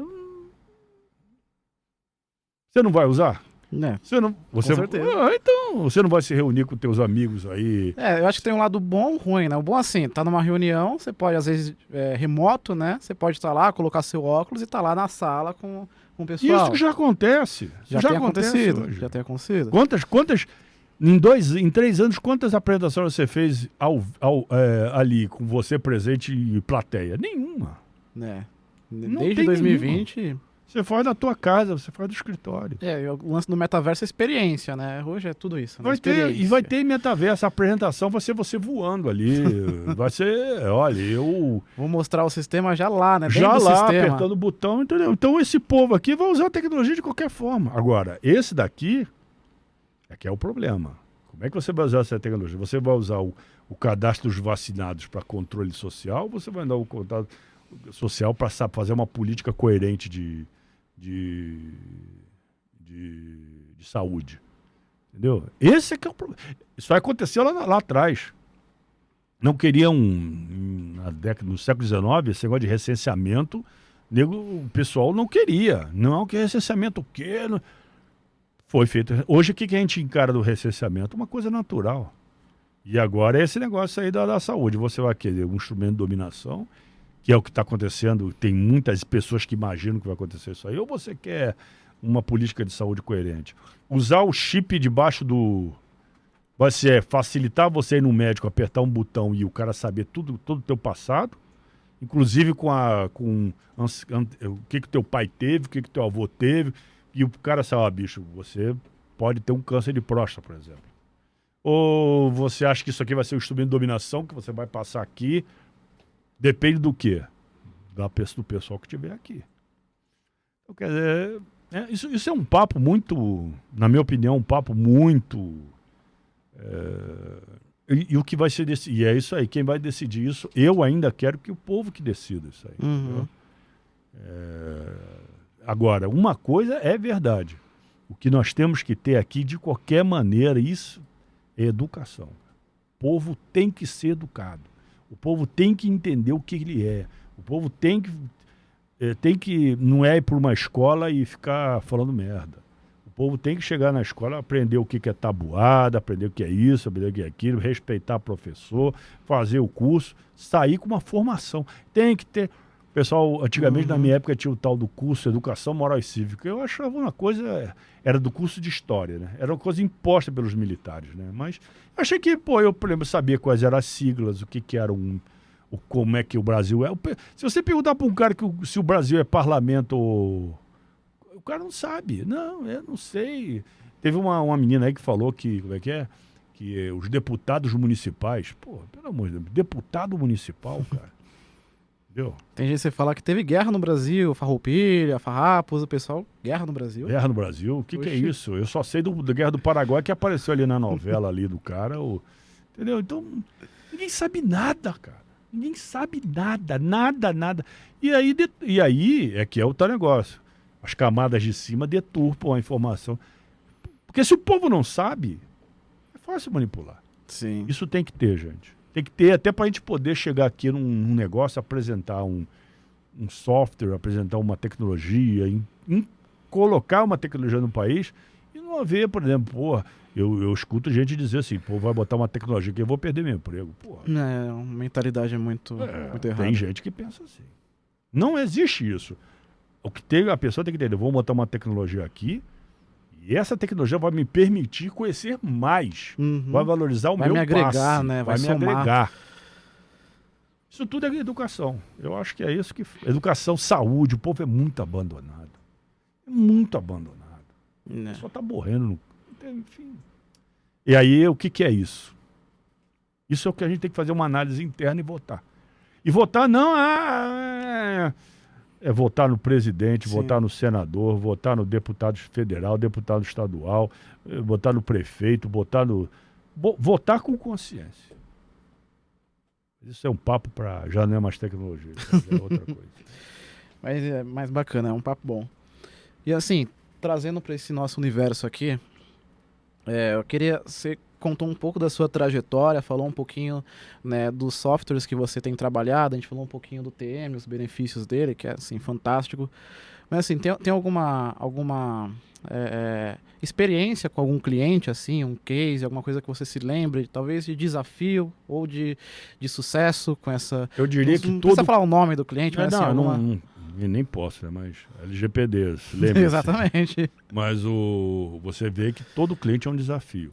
Todo cliente. Tem cliente que existe essa resistência em você colocar, mas se você for... já que você não está usando, não tira não. Aí você não entende muito, mas deixa para lá. Tem cliente que aumentou o nível de detalhamento e coisas do tipo. Se não detalhar nesse sentido, eu não quero um software. E eu concordo com ele. Entendeu? Tem cliente que aliviou a quantidade de pessoas que, digamos assim, melhorou o nível das pessoas sem ter que aumentar o seu quadro. Tem cliente que tinha problemas financeiros e conseguiu equacionar, entender. Apesar de saber, conseguiu colocar o negócio, o rei estar nu, né?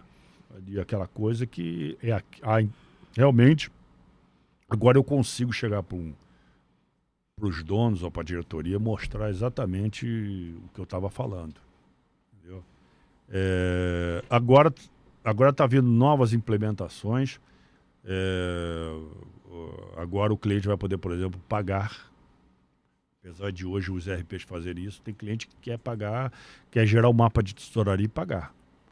Tem cliente que hoje, por exemplo, não tem um controle, tem uma planilha em Excel da dívida, quanto é que tem que pagar por mês. Isso já está integrado, já está vindo esse tipo de projeto já, né? São funções que foram desenvolvidas agora, né?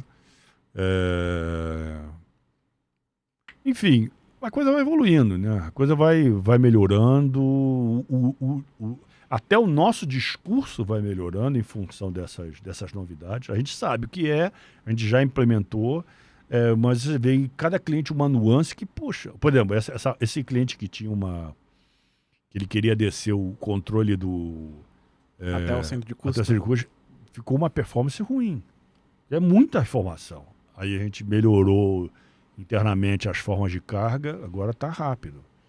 Como faz essas associações? A gente vai aprendendo em cada cliente. E mesmo projetos como o Profix, que são projetos... O Profix tem quase 30 anos.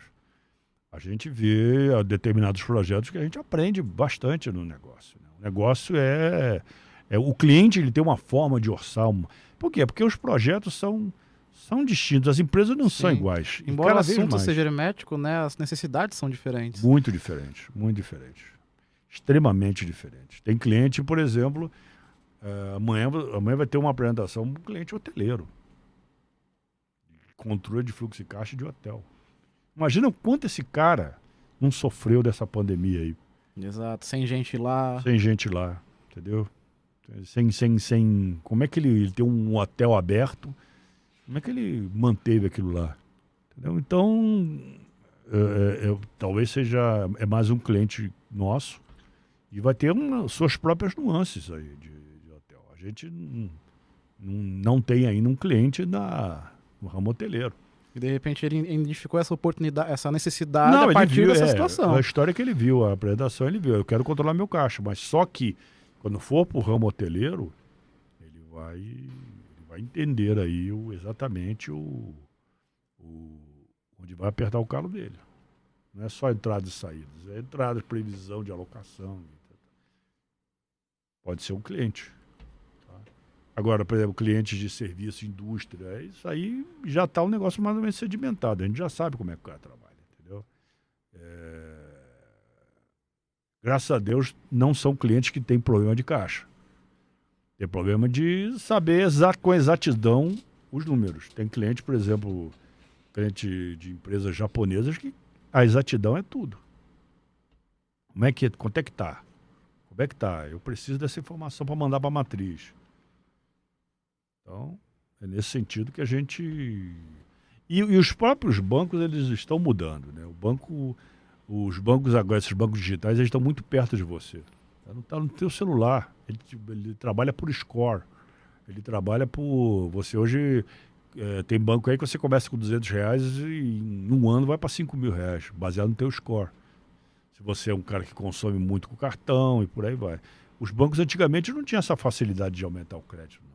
Era uma coisa muito mais de lá para cá. Não existia esse negócio daqui para lá. Entendeu?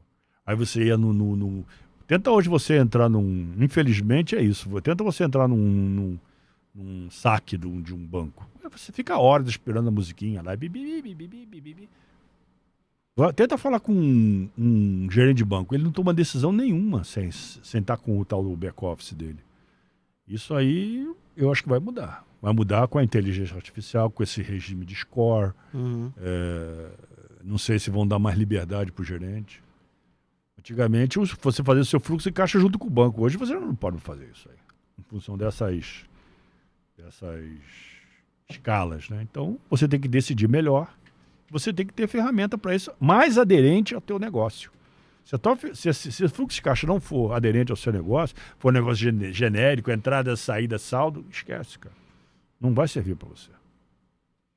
É o que eu vejo que está acontecendo hoje aqui com esses clientes. Tá? Você falou que hoje são 12 mais ou menos, né? Hoje tem 12 implementações. Tá? E a gente... claro que tem projeto que está sendo... Implementações no sentido que tem projetos que estão sendo concluídos agora. Concluídos e utilizados, nós estamos com 7 clientes. E 7 clientes usando ali. Por um produto que começou em 2020, você vê a importância que começou a ser dada para esse monte de fluxo de caixa. Uhum. E, assim, das características do TM, né, para tesouraria, desses 7 clientes, você acha que tem alguma funcionalidade que é mais utilizada, assim, algum recurso que é mais utilizado? Olha, se eu tiver 2 recursos, é a carga. Carga, nossa, parou um dia de funcionar, meu amigo. Mas a carga é o seguinte, você apanha, mas quando começa a bater o número certinho, esquece, deixa, bota lá. E por outro lado, a parte de análise de relatórios. O pessoal analisa bastante relatório. Começaram agora, até porque também é um aprendizado, né? Ou seja, carga, beleza, relatório, sai mais ou menos no mesmo projeto. Agora o cara começa a fazer cenário.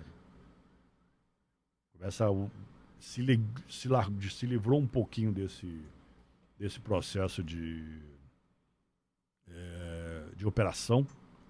Fazer operação e ficar lá e não deu certo. E, meu Deus do céu, agora o relatório saiu. Amanhã a mesma coisa, não deu certo, agora estou saindo um pouco dessa operação e estou indo muito mais para análise, provavelmente, da coisa. Hoje em dia, se o cara, por exemplo, for consultado, você tem uma linha de financiamento, aí o cara vai lá, vê lá quanto é que é essa linha de financiamento, aperta um botão, vê quanto vai impactar isso no caixa, aí gostei. Aí vai lá, assina o financiamento, aperta um botão e começa a pagar. Entendeu? Essa dinâmica aí é que as pessoas começaram, mas mais uma vez, é um processo. Uhum. O mercado, não só o cliente, mas o mercado, porque é o seguinte, o cliente quando começar a aderir a esses processos, e vamos supor que ele vá para um emprego melhor, ele já vai com esse aprendizado e aí vai divulgando. Fazendo E outra coisa, no mercado brasileiro, ele é muito, muito diferente do mercado, por exemplo, americano, canadense, europeu. Lá as necessidades de caixa deles são completamente distintas, completamente diferentes. Tem muita similaridade, mas você vê a parte bancária do Brasil é muito evoluída. A parte de financiamentos tem uma evolução muito, muito maior do que a parte... tem fatores positivos e negativos, né? Mas muito diferente. Então, quer dizer, o que você desenvolve para o Brasil é diferente do que você desenvolve, por exemplo, para a Argentina. É diferente do que você desenvolve, por exemplo, para a Colômbia. Que desenvolve para os Estados Unidos. Entendeu? Os Estados Unidos, por exemplo, um money, eu não sei se ainda tem esse produto, mas tinha um money aí que fazia tudo. No Brasil, o money nem triscou aqui. Não conseguia. Não conseguia. E você mencionou muito a importância dessas cargas, né, das importações. E você falou que tem um sistema também hoje, um produto que é dedicado a isso, né? Tem um sistema chamado PIS, Professional Integration Service.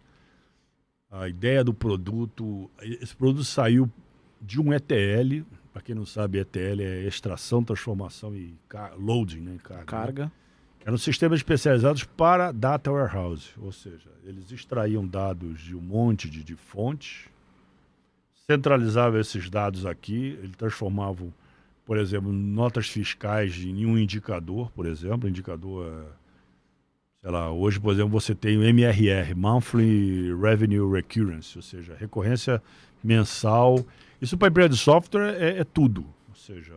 é quanto eu tenho garantido de receita no mês.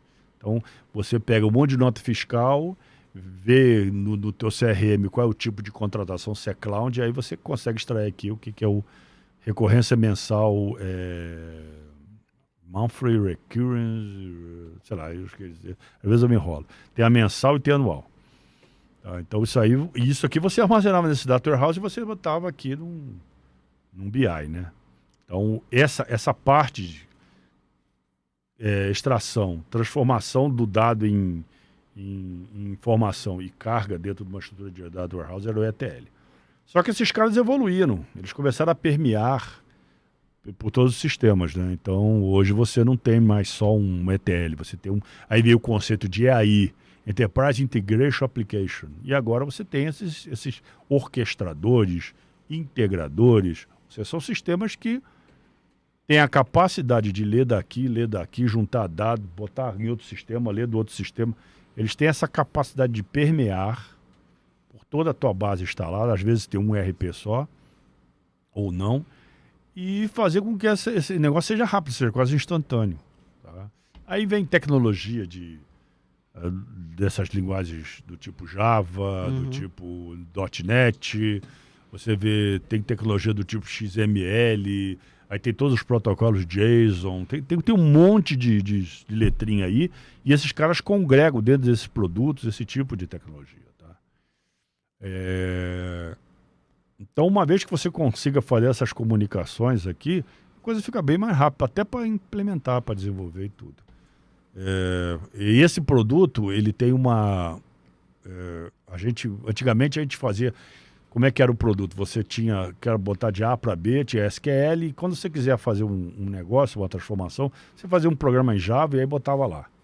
Hoje não, tem um frameworkzinho, que eu também, a tecnologia vai evoluindo. Você abre um editor de texto, você diz, eu quero desse sistema para esse sistema, clico aqui, a SQL, ok, qual é o protocolo, em que linguagem você quer desenvolver. Você tem uma pseudo-linguagem para botar umas coisas mais customizadas, aperta um botão e ele te costa um programa. Que já vai para um scheduling. Que, olha, quando acontecer isso aqui, você faz isso aqui. Tem muito de BPM também, Business Process Monitoring, tem de tudo, esses orquestradores. Isso aí, para mim, é uma baita de uma vantagem. Porque se você tem um produto A, produto B, produto C, já tem as APIs, já sabe quais são as tabelas. Tem por exemplo, falando até que tem um produto chamado MongoDB. Não sei se você já ouviu falar desse produto, né? Mas, por exemplo, antigamente, para você criar eu não tinha sexo. Tinha todas as informações do cara, mas não tinha sexo.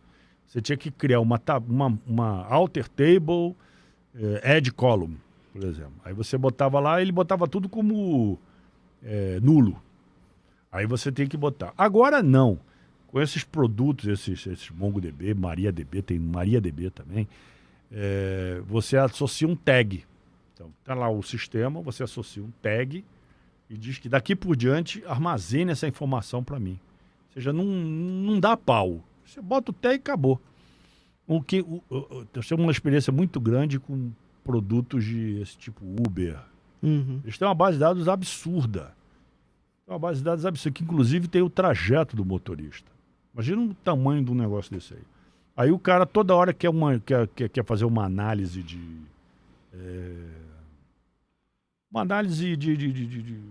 qualquer, tipo renda. Aí eu boto a renda, não preciso, daqui para trás não preciso, daqui para frente sim. E aí como você vai trazer essas informações para o teu sistema legado? Entendeu? Então os integradores já têm essa inteligência de, sistema legado aqui é SQL Server. Se eu fizer isso aqui vai dar pau, mas eu vou procurar suprir daqui por diante com informações e para trás, na medida em que forem completas, eu vou começar a suprir aqui. Então são, mais uma vez, consciências de um cunho tecnológico que a gente vai começar, que o mercado já está aderindo. Todos os fornecedores estão aderindo e tem esse processo aí, que é um processo muito grande.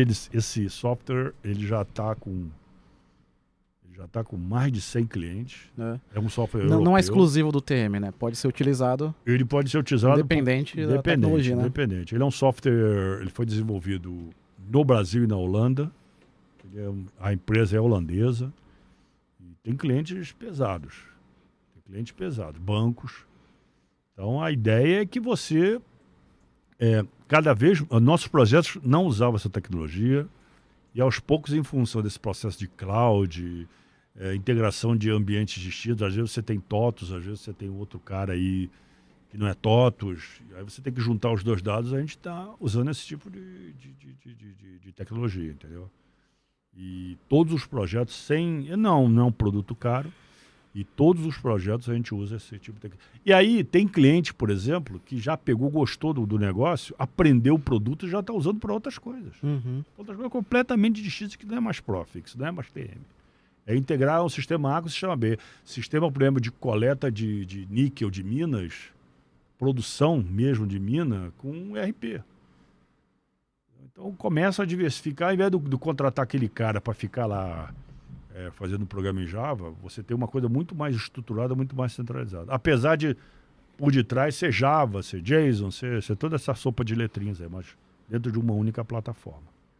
Acho que, inclusive, tem eu sugiro um podcast que vai ser de um cunho muito técnico para que possa falar mais disso. Não especificamente desse software, né, o PIS, né? Mas sobre integração. Mas falando sobre integração, que acho que isso é importante. uma coisa que, olha, eu vejo os clientes apanharem tanto. É nessa parte de integração e DBA também. Os caras, não é que seja, até conseguem fazer acontecer tudo, mas extrair views, com essa possibilidade de LGPD, de o dado se perder, eu acho que é interessante cada vez mais você controlar essas informações. Né? Com certeza. Bom, vou chamar mais um break aqui, tá? E a gente já volta.